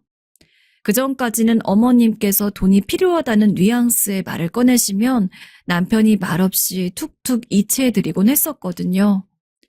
어머님께서는 그 돈으로 호화로운 생활을 하셨던 것 같아요. 마사지나 피부 관리도 받으러 가고 명품 쇼핑 같은 것들도 하시면서요. 그리고 그럴 때는 너네 덕분에 이런 생활도 할 수 있는 거야 하며 좋아하셨어요. 괜히 저까지 축혀 세워주면서요. 또 돈 받고 싶은 날도 날짜에 표시해가며 돈을 받고 나면 얘, 너네 때문에 내가 친구들 앞에서 면이 섰어 라고 말하기도 했죠. 하지만 이제 그런 생활을 매일 하실 수 없어지니까 아들이 아닌 저를 안 이꼽게 보신 거죠. 너만 아니었으면 내 아들이 이렇게 되지 않았다 같은 거예요. 실제로 네가 대체 뭐라 했길래 제가 저리 된 거냐? 라고 말하신 적도 있고요. 그런데 어머님께선 하나만 아시고 둘을 모르시는 것 같아요. 남편은 저와 결혼을 하지 않았더라도 언젠가는 이렇게 했을 것 같거든요. 남편이 티를 엄청나게 내진 않는데 어머님께서 돈 하시는 걸 학을 떼면서 싫어한다는 걸 옆에서 못 보셨나 봐요. 어쩌면 남편의 감정에 아예 관심이 없으셨던 것도 같습니다. 남편이 무슨 생각을 하는지, 어떤 어려움을 겪는지, 어떤 걸 좋아하는지. 남편이 돈을 잘 벌게 되고 나서는 어머님께서 남편에게 크게 살갑게 하신 적이 없다고 들었던 것 같아요. 우리 엄마는 옛날부터 그랬어. 그냥 늘 나한테 희생만 강요했지. 나한테는 딱히 관심이 없었어. 그래서 난 가족의 정이 잘 몰라. 그게 뭔지. 저도 어머님께서 변하신 이유를 몰랐을 때야 내가 뭘 잘못했나 하면서 발을 동동 구르기도 하고 울기도 많이 울었었는데 알고 나니까 허무하더라고요. 아등바등 하는 것도 무의미해 보이고 어이가 없기도 하고요. 처음부터 그냥 말씀을 하시든가 제가 버티지 못하고 이혼을 택하기를 바라셨던 걸까요? 남편이 아무리 잘한다고 한들 어머니와 왕래가 깊어지면 사이가 틀어질 것 같아 어머님 뜻대로 해드리고 싶지 않아서 그렇게 서서히 왕래를 줄여갔던 것 같네요. 남편이 아버님이 돌아가시고 나서 혼자 얼마나 아등바등 힘들었는지에 대한 이야기를 들으니 어쩌면 더 살갑게 다가가기 싫어졌던 것 같아요. 남편이 갓 성인이 되었을 무렵에 아버님께선 심근경색으로 돌아가셨대요. 그래서 장남이었던 남편이 아버님 사업을 물려받게 되었는데 굉장히 작은 회사였거든요. 회사 규모도 참 작고 직원도 남편 포함 5 정도였다고 했나? 기왕 이어받게 된 거 열심히 하자는 마음으로 시작했었는데 그게 쉽지가 않았대요. 아무래도 남편이 나이가 어리기도 했고 아버지가 하시던 일을 다 알던 것도 아니고 남편은 대학에 진학할 예정이었는데 아버님이 돌아가셔서 예정에 없이 이어받게 된 터라서 더 힘들었대요. 직원분들도 말을 그렇게 잘 들어주시지 않아서 사이에서 트러블이 있기도 했었다고 들었어요. 하루 종일 직원과 일에 시달리고 집에 오면 아무도 반겨주지 않아서 그게 쓸쓸했대요. 집이 얼마나 커 보였는지 몰라. 아직도 그때만 생각하면 가슴 한쪽이 욱신거려. 그래, 당신 많이 힘들었겠다. 아무래도 아버님이 돌아가신 지 얼마 되지 않았을 때라서 다들 마음이 복잡하고 힘들었던 건 이해하지만 아무도 괜찮냐고 물어봐 주지 않았던 게 남편은 너무 서러웠다네요. 그리고 장남으로 회사를 물려받았다는 이유 하나만으로 그날부터 다른 형제들에게 수익금을 매번 나누기 시작했죠. 시어머니 말도 그렇고 남편도 어렸기 때문에 당연히 그래야 한다고 생각했대요. 네가 장남이니까 이 회사를 물려받을 수 있는 거야. 요즘 취업도 안 된다고 난리인데 이런 알짜배기 회사를 운영할 수 있는 건 다 네 아버지 덕이야. 그러니까 네 누나랑 동생은 네가 잘 챙겨야 한다. 이런 말들을 어린 나이부터 들어왔으니 그 뒤로 회사 수익이 나면 일부는 시어머니, 일부는 형제들에게 나눠줬다고 합니다. 일은 혼자 다 하면서 장남이라는 이유만으로요. 어쩌면 그래서 남편이 저와 일찍 결혼을 결심한 걸지도 모르겠어요. 저희는 23살에 만나서 24살에 결혼했어요. 남편과는 지인의 소개로 만나게 되었는데 젊은 나이에 사업가라는 게 특이해서 만나러 갔던 것 같아요. 남편과는 첫 만남부터 아주 잘 통했습니다. 음식 취향, 영화 취향, 음료 취향. 사실 종류가 참 다양한데 그 모든 게 맞는다는 게 정말 신기했어요. 혹시 나를 맞춰주려고 일부러 그러는 건가? 그런 생각이 들 정도로. 그래서 결혼을 결심하기까지 크게 어려움이 없었던 것 같아요. 나중에 물어보니까 정말 취향이 비슷하고 잘 맞는 거더라고요. 심지어 요새는 변한 입맛까지 비슷해서 음식이나 취향으로는 한 번도 싸워본 적이 없네요. 남편은 집에 와도 반겨주는 사람, 기다려주는 사람 없는 쓸쓸한 곳에서 사느니 사랑하는 사람이 있는 집으로 독립해서 살겠다. 그런 마음이 아니었나 싶어요. 저도 마침 타지에서 혼자 생활하느라 많이 쓸쓸하고 힘들었던 터라서 남편과 그런 마음도 비슷했던 것 같네요. 아무튼 시어머니와 사이가 틀어지고 2년쯤 뒤에 남편과의 사이에서 축복처럼 아이가 생겨 아이 얼굴이라도 보여드리려고 갔었어요. 시부모님이든 부모님이든 보통 아이를 낳으면 산모와 아이가 입원해 있는 병원에 아이를 보러 찾아오시잖아요. 근데 발걸음을 하지 않으시더라고요. 거기서 조금 마음이 상했지만 어쩌면 저를 배려한 거라고 애써 생각하려고 했었어요. 그리고 산후조리를 하고 나서 손주를 보여드리러 시댁으로 갔었네요. 동선의 아이나 형님네 아이를 아닌 척하면서 아껴주시는 모습을 봤어서 솔직히 조금은 기대했었네요. 겸사겸사 용돈도 드릴 겸 봉투도 하나 챙겨갔었습니다. 저만 보면 오죽 돈돈하셔야 말이죠. 그런데 본인 손주한테도 냉담하신 걸 보고 마음을 완전히 접었던 것 같아요. 당신 아들 자식인데 얼굴만 쓱 보시더니 봤으니 됐다 하시면서 준비해간 봉투만 받으시는데 뭐 좋은 소리를 듣겠다고 여기로 왔는지 그때 정말 어머님께 정을 뗐네요. 본인 손주인데 손주보다도 돈이 좋다는 건지 저한테 하시듯 트집을 잡으시면서 귀찮아하신 건 아닌데도 마음이 자연스럽게 다치더라고요. 그 뒤로 아이를 보고 싶다고 이야기를 넌지시 꺼내시는 일도 전혀 없었고 그 자리에 남편도 있었거든요. 남편도 오는 내내 딱히 말을 하진 않았지만 시댁에 갈 때 아이를 데려가려고 하지 않았습니다. 친정 부모님이 아이를 반겨주신 것과 너무 다른 온도차가 나니까 더 그랬던 것 같아요. 그 후로는 추석이나 설에나 잠깐 얼굴 보고 큰 왕래 없이 아이를 키웠습니다. 거의 아이한테는 할아버지와 할머니가 한 분뿐인 그런 느낌이었어요. 스스로 그렇게 알고 자라기도 했었고요. 그러다 보니 15년 정도가 지난 것 같아요. 아이도 고등학생이 되었고 마침 명절이기도 해서 아이는 친정으로 보낸 후에 얼굴이나 비추자 하는 마음으로 오랜만에 시댁에 갔습니다. 그리고 그날이 제가 시댁과 연을 끊게 된 결정적인 사건이 발생한 날이었습니다. 생각하면 아직도 떠올리기 싫을 정도로 정말 끔찍한 날이에요. 10년이면 강산도 변한다는 시간인데 조금 달라진 점은 있겠지 싶어 가벼운 마음으로 갔던 게 화근이었을까요? 그래도 시작은 괜찮았습니다. 다소 어색하게 인사를 하고 함께 밥을 먹고 상을 치우고 평범한 명절 분위기가 물씬 풍겼어요. 하지만 술이 문제라고 술이 들어가서 문제가 터졌습니다. 은근하게 남편을 찔러보면서 명절인데 뭐 없냐고 자꾸 물어보더라고요. 저희 시댁에 올 때 같이 먹으려고 한우 세트를 사왔거든요. 한 가족당 하나씩 가져가라고 넉넉히 샀습니다. 한우 세트 명절 선물로 포장된 거 사실 돈이 한두 푼 하는 건 아니잖아요. 한우 가져왔니? 아유, 우리 고기 잘 먹지도 않는데. 그래, 어쨌거나 잘 먹을게. 대강 그렇게 말했을 뿐 딱히 고마운 기색도 없더니 그걸 받았는데도 계속 그러더라고요. 억지로 웃으면서 한우 세트 드리지 않았느냐. 넘어가려고 했지만 노골적으로 봉투 같은 거 있잖아. 봉투. 하는데 어쩜 이렇게 변한 게 없을까.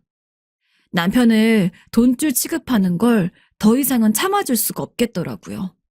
술을 먹으면 사람이 솔직해진다지만 평소에 얼마나 남편을 바닥으로 보고 돈줄로만 봤으면 술을 마시고도 이러겠나 싶어서 마음이 아팠습니다.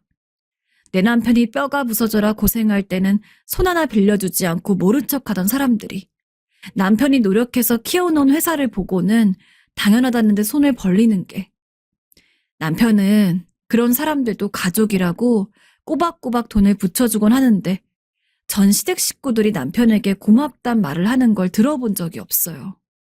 뻔뻔하게 받아갔으면서 말뿐이라도 사탕 발린 거 해주는 게 그렇게 어려운 건지 남편한테 20년 동안 시댁 식구들 그렇게 호의호식하게 해주면서 먹여 살리고 했으면 할 도리는 다 했다고 몇 번을 설득했었는데도 그래도 가족이라면서 허허실실 웃어 넘기는 걸 어떻게 참았는데 더 참아주긴 힘들었습니다.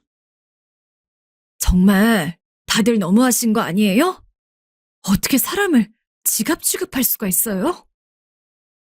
어머, 형님. 지갑 취급을 한다니 누가 그랬다고 그러세요? 동서도 참 너무한다. 동서 최근에 일도 그만뒀다며? 도련님이야, 뭐 원래부터 일 안 했고 내 남편이 벌어온 돈 꼬박꼬박 받기만 해도 살아가는데 지장이 없었나 봐? 아니면 남편이 주는 돈에 비해 벌이가 너무 시원치 않으니까 가짜앉기라도 했나 봐? 무슨 기생충도 아니고. 형님, 무슨 말씀을 그렇게 하세요? 도련님은 부끄럽지도 않으세요? 나이 마음 먹고 할 줄 아는 거 없이 남이 벌어온 돈만 쓰면서 그렇게 살고 싶어요? 대체 언제 철들어요? 밖에 나가서 뭔 일이라도 좀 해보세요. 사실 도련님, 자기 손으로 돈 한 번도 벌어본 적 없죠? 한심해서 더 봐줄 수가 있어야지. 진짜 제 친동생이었으면 반은 죽여놨을 거예요. 알긴 하세요? 동서는 저를 계속 째려보면서 뭐라 시부렁거리는데 도련님을 쏘아붙이니 그래도 일말의 양심은 있는지 표정만 조금 굳어지고 아무런 대꾸를 못하더군요. 동서를 제지하려는 듯 굴기도 했고요. 오히려 주변 사람들이 난리였어요. 형님이랑 시어머니가 특히 그게 무슨 말버릇이냐며 저를 잡아먹을 듯이 굴더라고요.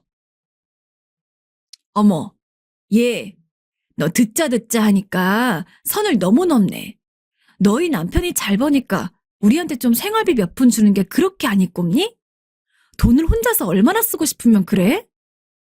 동아가 결혼을 잘못해도 단단히 잘못했어. 그때 허락을 하지 말았어야 하는데. 형님은 무슨 할 말이 있는 것처럼 그러는데 형님도 떳떳할 거 하나 없잖아요. 아주버님이랑 분기마다 외국이며 국내며 여행 가서 쇼핑이며 맛집 탐방이며 하신다면서요. 당뇨도 있으시면서 그러셔도 되나요? 얘가 정말. 아유. 내가 그 회사를 다른 사람에게 팔아버렸어야 했는데 내가 이 꼴 보려고 이랬나. 아유, 속 터져. 그리고 어머님도 20년 동안 아들 등골 빼먹었으면 느끼는 바가 있으셔야죠. 어머님뿐만 아니라 다른 식구들까지 아들 한 명 등에 악착같이 매달려서 사는데 어떻게 그렇게 양심이라는 게 없으세요? 인생을 살아도 저보다 한참 더 사신 분이. 실제로는 이것보다 심하게 욕설을 섞었던 것 같아요. 너무너무 화가 나서 저 자신을 진정시킬 수가 없을 정도였거든요. 남편도 저를 말리긴커녕 가만히 듣고만 있었고요. 20년이면 정말 바보처럼 많이 참았을 거예요. 남편이 시댁 식구들한테 언성을 높이는 모습을 본 적도 없으니 그 답답함이 얼마나 컸을지 짐작도 안 가더라고요. 저도 여태껏 남편이 그러려니 하니까 시댁에 금전 관련해서 뭐라고 했던 적이 없었거든요. 아예 언급 자체를 하지 않았었어요. 그냥 바보처럼 남편이랑 내내 하던 제가 욕까지 섞어서 시댁 식구들에게 훈계하니까 이런 말 좀 웃기는데 시댁 식구들은 감히 네가 나를 훈계하느냐는 생각을 했던 것 같아요. 20년간 찍소리도 안 하고 살아왔으니까 알게 모르게 저를 자기들 미친 바닥으로 생각했던 거죠. 남편에게 이것 보라고 앞다퉈서 빨리 이혼해라. 이런 애랑 어떻게 결혼을 했느냐. 여자 보는 눈이 없네 뭐해 하면서 저랑 남편을 깎아내리더라고요. 화가 났던 와중에도 어찌나 어이가 없던지 끝까지 자기들 잘못은 없는 것처럼 피해자인 척을 하는데 어찌나 연기를 잘하는지 대한민국의 연기 천재들이 다 모여있는 줄 알았습니다. 어머니, 그만하세요. 누나도 다들 선의 말이 100번 맞아요.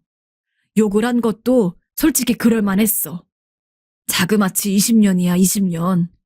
다들 솔직히 말해서 내가 아버지 돌아가신 후에 사업 물려받고 한 번이라도 도와줬던 적 있어? 힘들다고 손 내밀었을 때 손 잡아줬던 적 있어?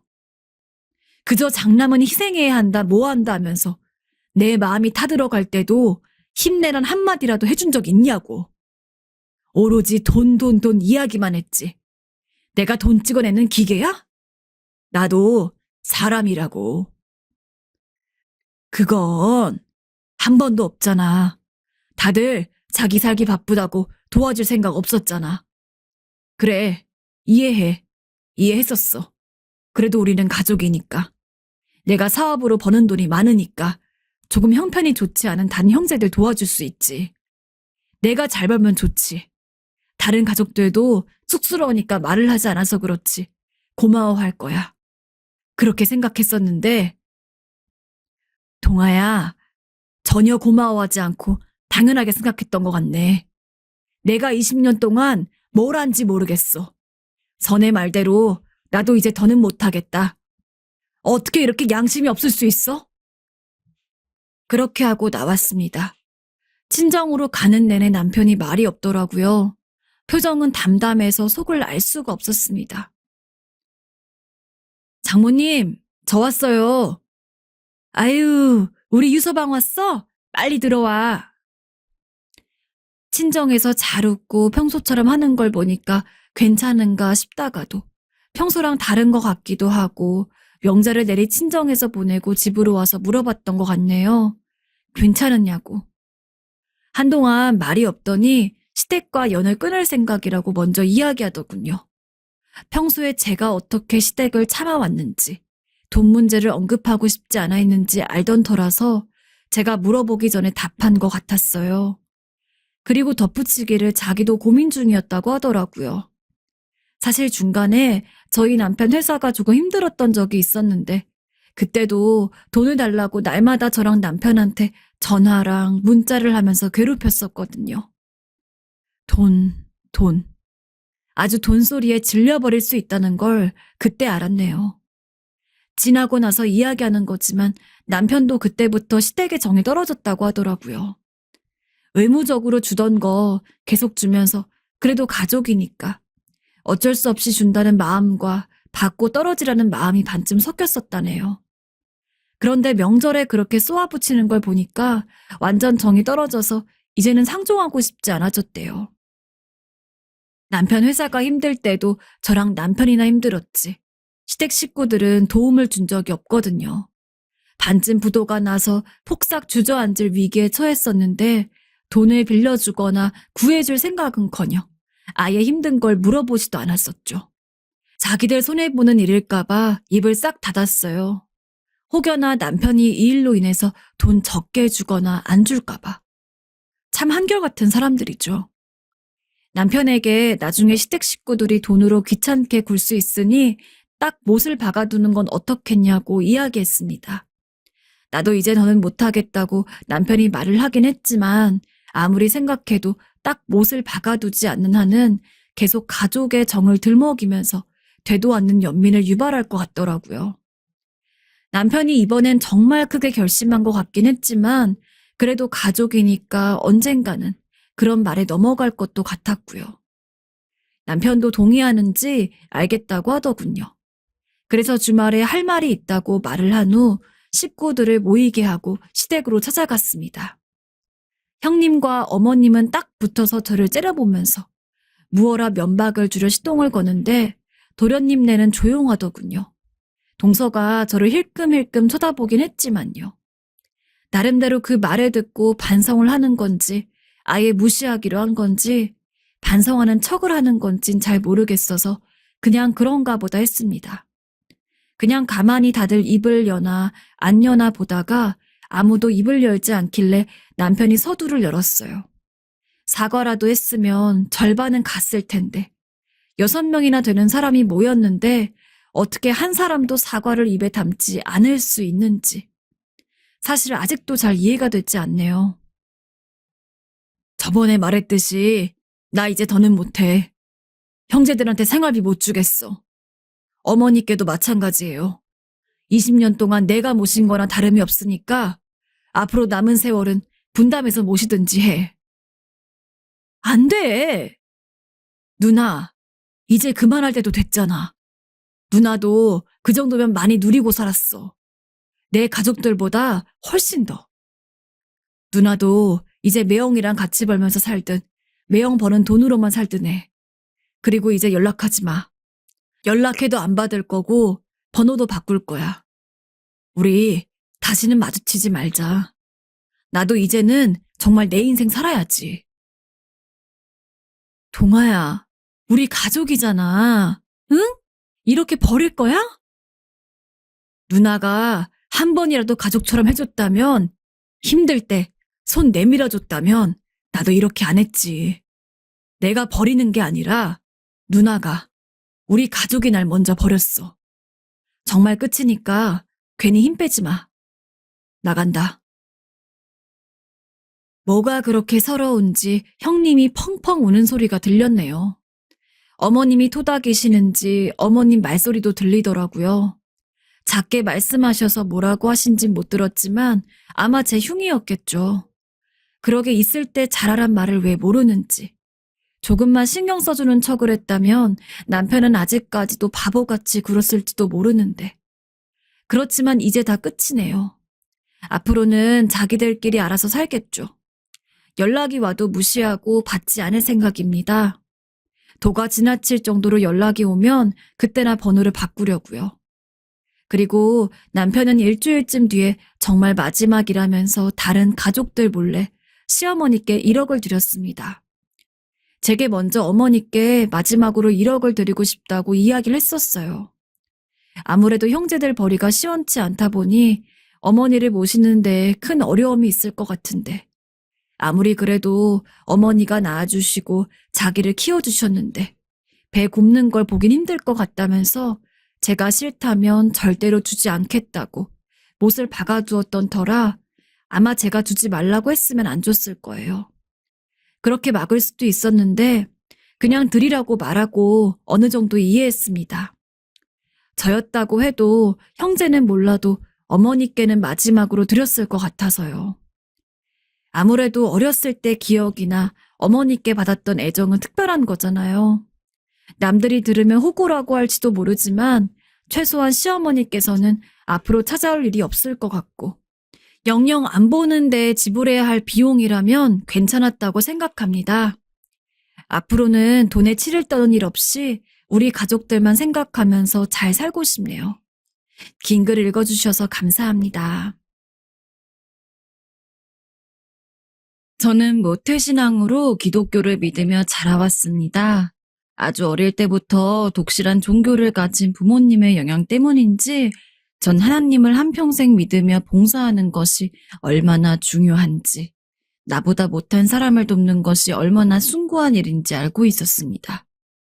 하나님이 말씀하시길 내 이웃을 도우라고 하였죠. 역시 독실하신 부모님은 어렸을 적부터 저에게 하나님의 은혜에 대해서 가르쳐 주셨어요. 동시에 다른 사람을 도우며 살아야 한다는 것도요. 지석아, 다른 사람을 돕는 것이 곧 너를 돕는 거야. 이 말씀은 부모님이 자주 하던 말씀이었어요. 그런 가르침을 받고 자라와서인지 제 학창시절 취미는 봉사활동이었습니다. 학교에서 의무적으로 시키는 봉사활동이 아닌 제 마음에서 직접 우러나서 누군가를 도우러 다녔죠. 하여간 착한 척은 그렇게 봉사 다닌다고 해서 누가 알아주기라도 해? 지석이는 참 특이한 것 같아. 우리랑 잘 어울리지도 않고 맨날 봉사 간다고 그러고.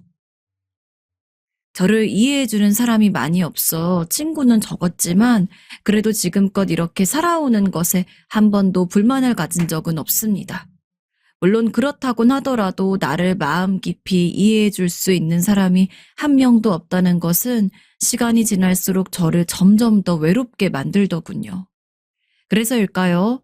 자주 가던 교회에 새로 신도로 들어온 아내와 처음 만나고 그녀와 많은 이야기를 나누면서 우리가 서로 무척이나 닮은 사람들이라는 것을 알게 되었을 때, 전 처음으로 제 인생이 다른 사람으로 채워진다는 것을 느껴보았습니다.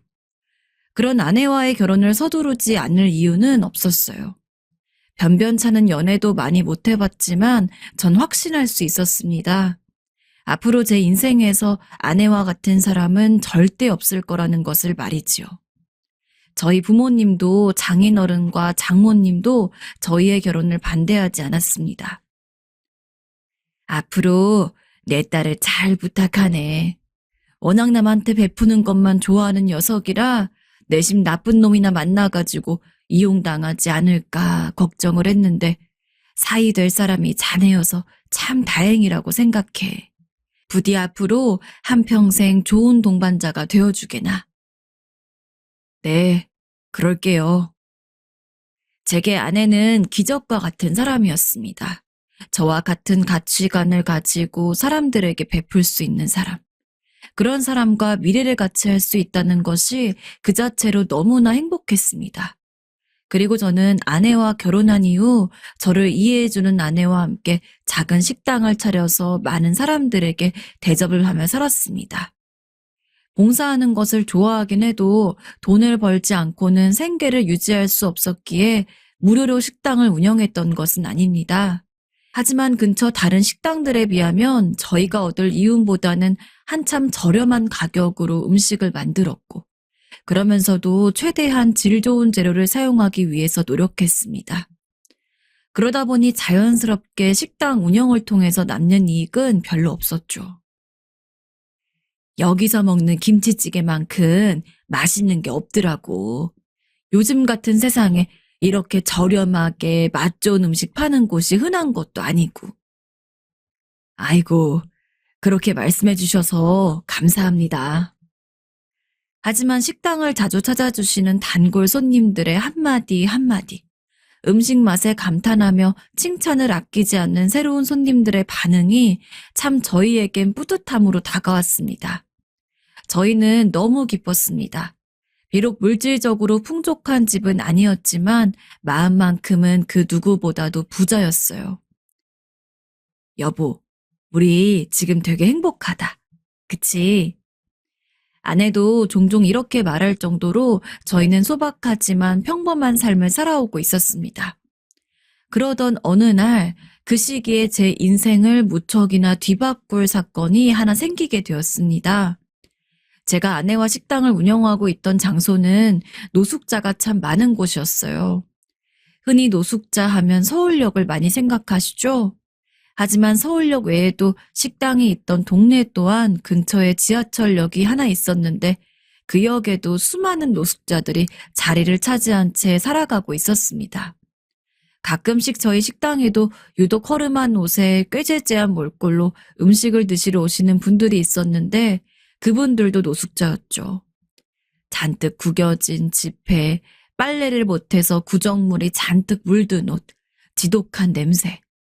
다른 식당들이었으면은 진작 노숙자를 쫓아냈을 겁니다.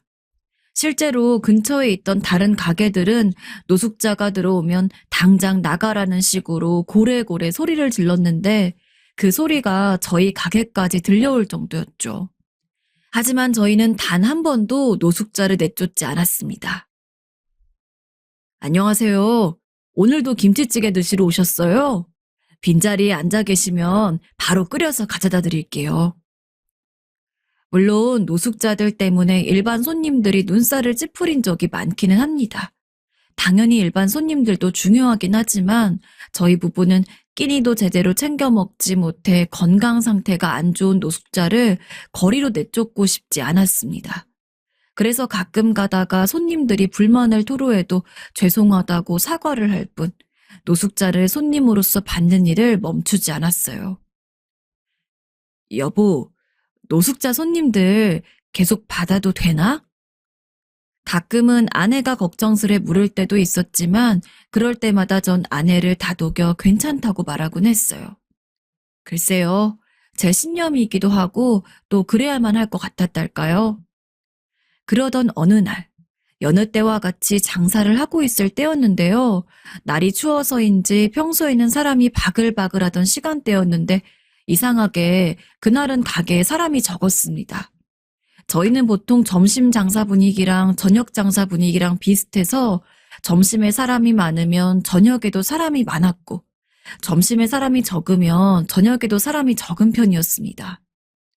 오늘 한파가 엄청 심하다더니 그래서 그런지 사람들도 많이 안 나왔나 보네. 오늘은 저녁 되기 전에 장사 접고 일찍 들어가도 되겠다.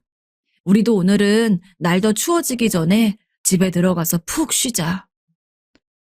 그래서 오랜만에 빠르게 집에 들어갈 생각을 하면서 미리 주방 기구들도 정리하고 아내를 따라 식당 홀에 나와서 테이블을 닦기도 했습니다. 그러던 문득 눈이라도 올까 싶어서 밖을 내다봤는데 식당과 얼마 떨어지지 않은 곳에서 웬 남자가 저희 식당 쪽을 뚫어지게 보면서 머뭇거리더군요. 남루한 행색을 보아하니 노숙자인 것 같았습니다. 그리고 예상이지만 밥을 먹지 못해서 배가 고픈 것 같았고 음식값을 제대로 지불할 처지도 되지 않아 보였습니다. 혹시 괜찮으시면 들어오시겠어요? 저희가 오늘은 일찍 장사를 접고 들어갈 예정인데 마침 찌개가 조금 남아서요. 저는 망설임 없이 노숙자를 불렀습니다. 주방을 정리하다가 제 말을 들은 아내는 눈치 있게 버너에 불을 붙여서 찌개를 끓였죠. 처음엔 망설이던 노숙자는 막상 흰 쌀밥과 찌개 한 그릇이 나오니 저를 보며 정말 먹어도 되냐 물었습니다.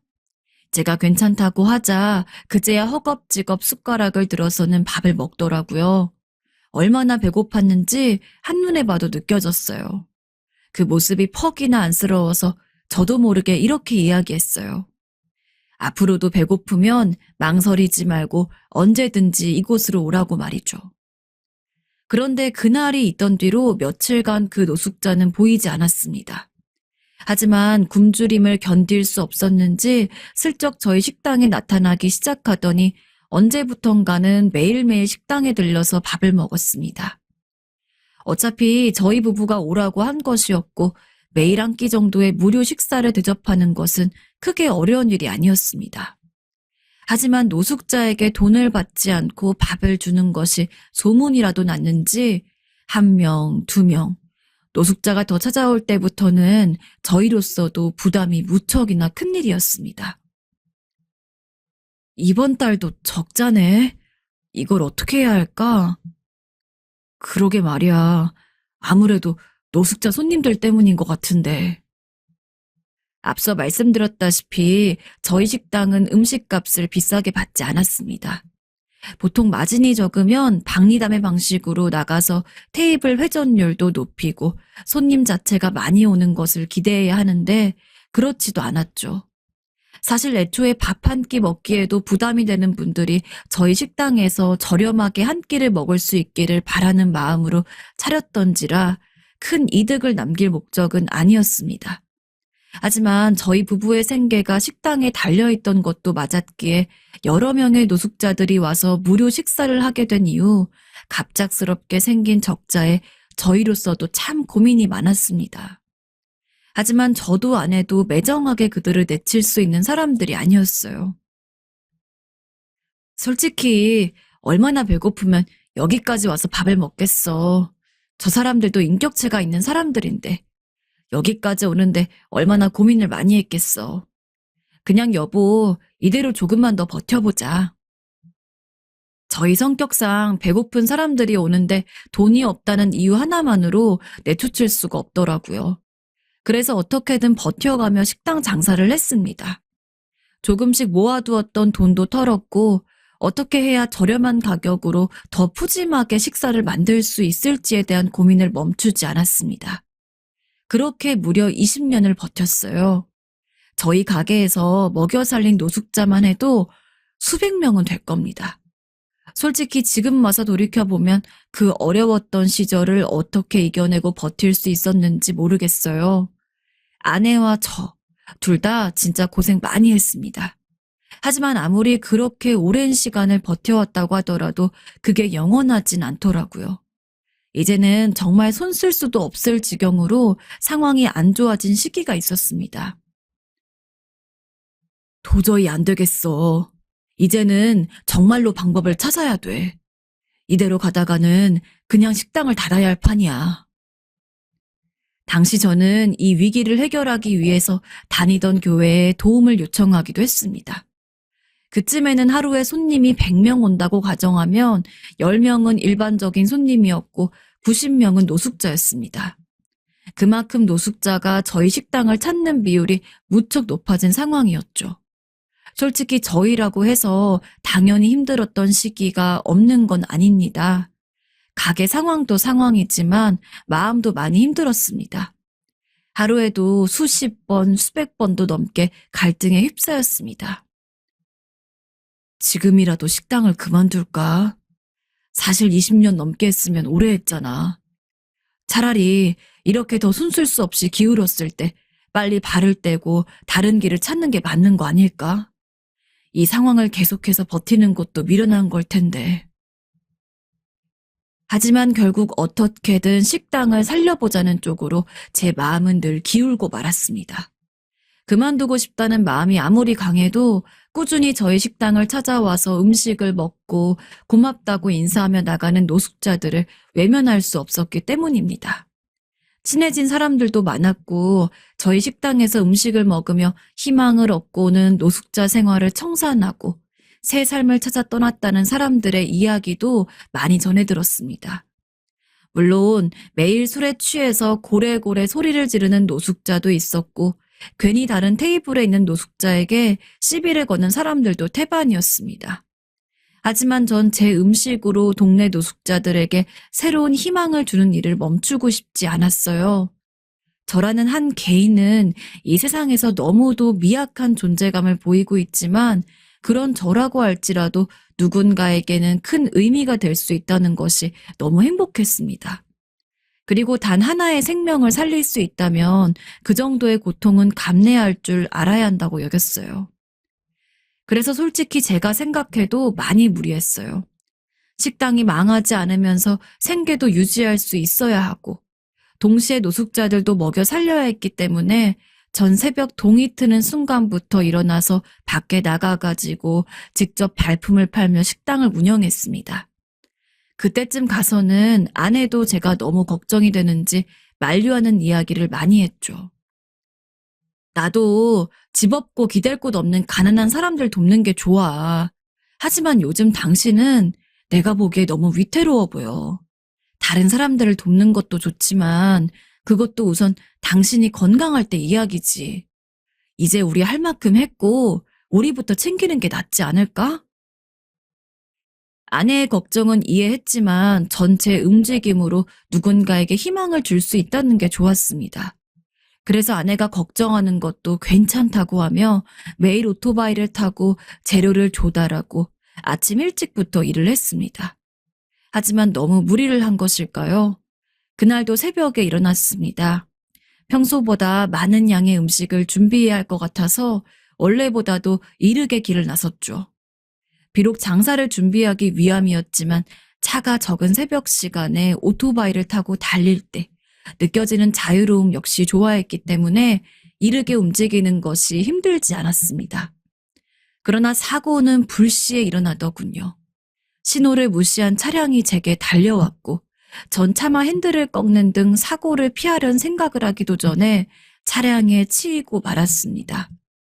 그 이유는 기억이 나지 않습니다. 전 꽤 오랜 기간 누워있다가 눈을 뜨게 되었어요. 그리고 눈을 뜨니 제 다리는 모두 절단이 되어 있었죠. 여보, 어떡하면 좋아. 불쌍한 우리 여보. 아내는 제 손을 잡고 엉엉 울고 있었습니다. 전 다리를 절단한 충격에 빠질 새도 없었습니다. 이 상황 자체가 이해가 되지 않았습니다. 대체 무슨 일이 있었기에 이 지경까지 이르게 되었는지. 제 마지막 기억은 차량의 라이트를 본 것이 전부였습니다. 아내는 이미 제가 사고가 났을 때부터 차량에 다리가 깔려 있었다고 이야기를 해주었습니다. 병원 측에서는 어떻게든 다리를 살려보려고 했으나 이미 손쓸 수 없는 상황이었고 더 시간을 지체하다가는 제 목숨까지 위태로워지기 때문에 하는 수 없이 절단이라는 결론을 내릴 수밖에 없었다고 했죠.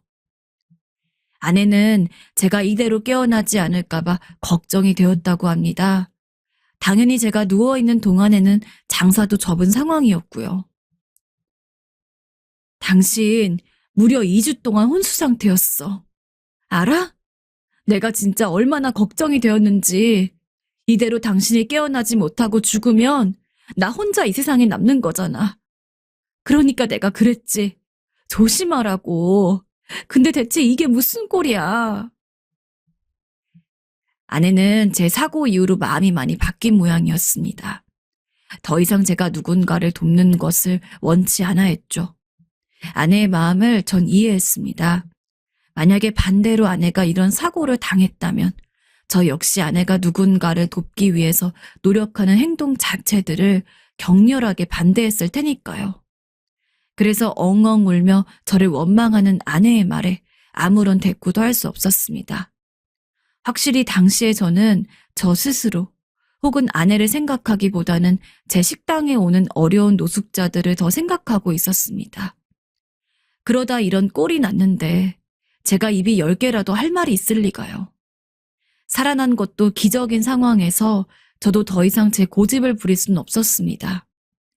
비록 깨어나긴 했지만 아직 퇴원을 할 상황은 아니었기에 전 한 달 이상 더 입원을 하고 있어야 했습니다. 아내는 저를 돌보기 위해 꾸준히 찾아왔지만 식당을 아예 놓을 수는 없었기에 일을 하느라 매일같이 붙어있긴 힘들어했죠. 퇴원을 한다고 해도 다리가 없으니 이전처럼 자유롭게 식당 일을 하기 힘들 테지만 없는 다리로도 적응을 해야 했기에 전 하루빨리 퇴원을 하기를 원했습니다. 그래서 병원 밥도 잘 챙겨 먹고 제가 할 수 있는 노력을 다했죠. 그리고 병원비 걱정을 많이 하게 되었습니다. 저에게는 그 흔한 실비보험조차 없더라고요. 실비라도 있으면 병원비 걱정을 덜 했을 텐데 참 그때는 내 자신에게 너무 혹독하게 굴었단 생각까지 들더군요. 그러던 어느 날 누군가가 말끔하게 옷을 차려입은 상태로 제 병실에 찾아왔습니다. 사장님, 안녕하세요. 저를 사장님이라 부르는 남자의 얼굴이 어딘지 익숙해서 가만히 살펴보고 있는데 보니까 제가 사고가 일어나기 전 저희 식당에 자주 찾아왔던 단골 노숙자 중 한 분이었습니다. 그 노숙자 역시 저와 아내의 식당에서 못해도 주에 3번 이상은 무료로 밥을 얻어먹었습니다. 사실 워낙 노숙자들이 많이 찾아오기 때문에 모든 사람들을 기억하진 못했지만 그 노숙자는 저희 식당에서 밥을 먹을 때마다 감사하다는 이야기를 아끼지 않았고 때로는 개인적인 이야기까지 자주 나누었기 때문에 기억하고 있었습니다. 그동안 자주 봐왔지만 한 번도 이렇게 깔끔한 모습을 본 적은 살면서 단 한 번도 없었는데 게다가 언제부턴가는 얼굴을 보기도 어려웠어서 제 기억 속에서도 점차 잊혀지고 있었거든요. 설마 그런 사람이 병원으로 저를 보러 올 줄은 몰랐기 때문에 어안이 벙벙한 채로 어떻게 찾아왔냐고 물었습니다.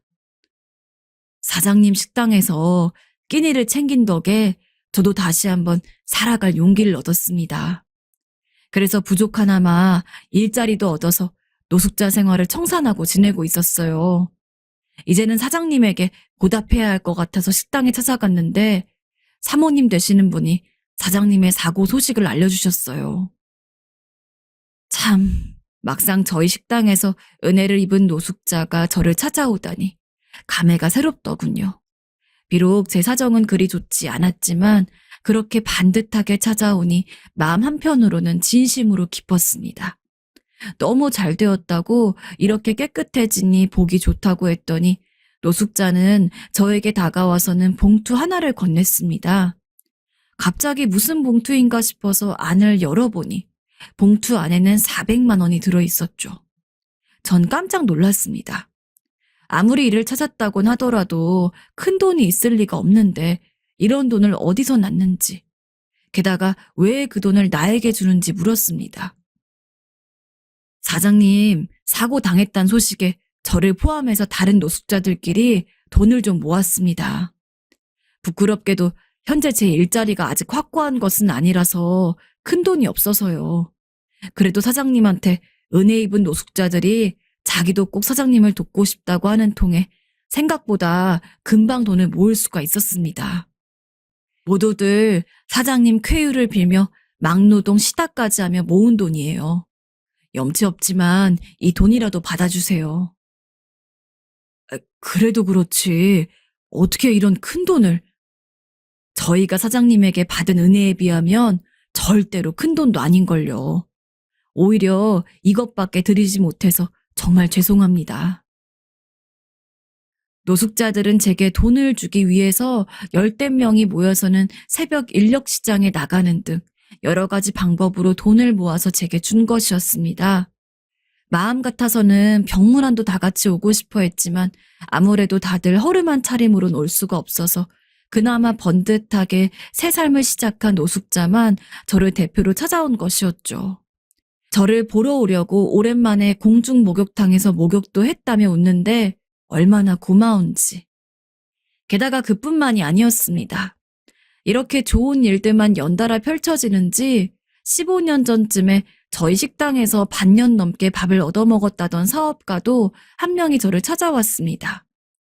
원래 노숙자였다고 하는데 전혀 그런 모습이 연상되지 않을 정도로 멀끔한 모습이었습니다. 솔직히 얼굴도 잘 기억이 안 났습니다. 그리고 어떻게 알고 찾아왔는지 궁금했습니다. 게다가 이게 무슨 일일까요? 그분이 사업을 하고 있는 분야는 의족과 의수의 제작이었습니다. 언젠가 꼭 사장님에게 도움을 드리고 그동안 먹은 밥값을 하고 싶다는 생각을 했습니다. 근데 설마 이런 사고를 당하셨을 줄은. 말도 안 되는 이야기지만 제가 이 분야에서 사업을 하게 된 것은 이런 날이 온 것에 대한 안배가 아니었을까 하는 생각이 듭니다. 의족, 의수, 적은 돈 아닌 거 압니다. 모르긴 몰라도 제가 반년 정도 밥 한두 끼씩 대접한 것만으로는 의족값을 하기 힘들었을 겁니다. 하지만 그 사업가는 돈 걱정하지 말라면서 아직 판매도 하지 않는 신제품 의족을 제게 맞춤 제작을 해주었습니다. 일반적인 의족보다 훨씬 기능이 좋았기 때문에 제대로 의족에 익숙만 해진다면 일반적인 사람들이랑 비슷하게 걷고 뛰기도 할 수 있을 거라고 생각했습니다. 이건 아직 국내에서 절차상 정식 허가를 받은 제품은 아니지만 인공지능이 탑재되어 있어 적응만 하신다면 일반인들처럼 다니실 수 있을 거예요. 제가 이 제품을 개발할 수 있었던 것도 다 사장님 덕분입니다. 사장님은 단순히 김치찌개를 저에게 주셨다고 생각하실 수도 있지만 전 그 김치찌개가 희망이었습니다. 감사합니다. 정말 감사합니다. 제가 더 감사하죠, 사장님. 사장님이 아니었으면 전 평생을 노숙자로 살다가 삶을 마감했겠죠. 선생님이 베풀어준 은혜 덕분에 제가 새로운 삶을 살기로 마음을 먹을 수 있었습니다. 앞으로도 선생님을 본받아서 다른 어려운 사람들을 도울 수 있도록 노력하겠습니다. 눈물이 줄줄 흘렀습니다. 언젠가 나에게 도움을 받은 사람이 나타나서 감사하다는 표현을 하리라고 생각했었습니다. 하지만 설마 제가 인생 가장 최악의 상황을 맞이했을 때 저를 위기에서 구해줄 사람이 있을 거라고는 상상도 하지 못했습니다. 심지어 재활만 잘하면 일반인들처럼 생활할 수 있을 거라니. 이 사고는 제게 새로운 불행을 가져다 주긴 했지만 한편으로는 저의 삶이 얼마나 보람되었고 뜻깊었는지를 알게 해주었습니다. 제 사고 소식을 듣고 다니던 교회 분들과 동네 분들까지 모두가 나서서 저를 도와주었기 때문입니다. 움직이는 것도 좋지 않은데 한동안은 우리한테 맡겨요.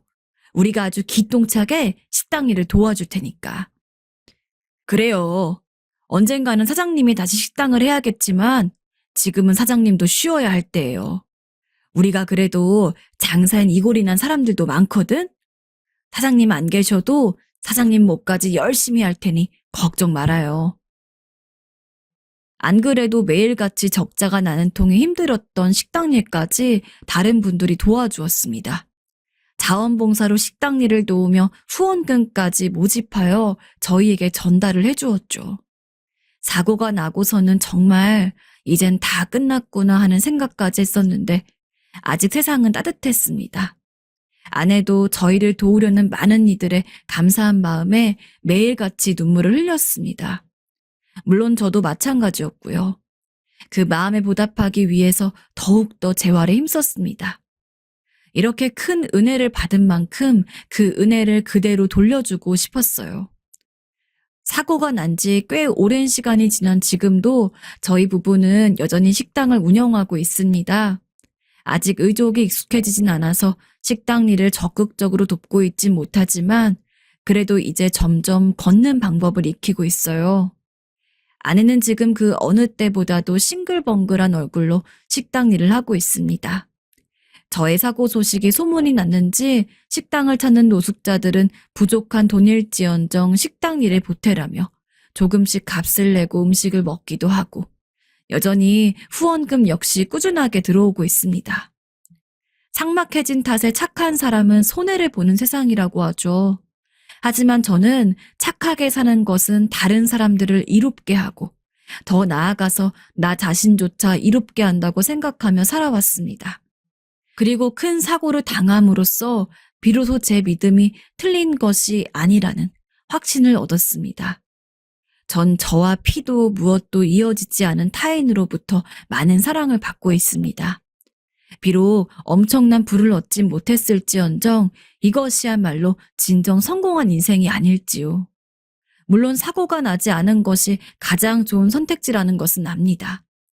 그러나 전 이런 부정적인 경험조차 제가 처해 있는 현실이 얼마나 따뜻한지를 알 수 있게 해주었기 때문에 충분히 배울 점이 있다고 생각하고 있어요. 전 앞으로도 가난한 사람들을 위해서 음식을 만들 겁니다. 가능하다면 지금보다 더 저렴하게, 더 푸짐하게 음식을 제공하는 것이 제 목표예요. 누군가는 이런 저를 미련하다고 하겠지만 전 괜찮습니다. 이미 저는 제 선행이 제게 어떻게 돌아오는지 누구보다 더 잘 알고 있으니까요.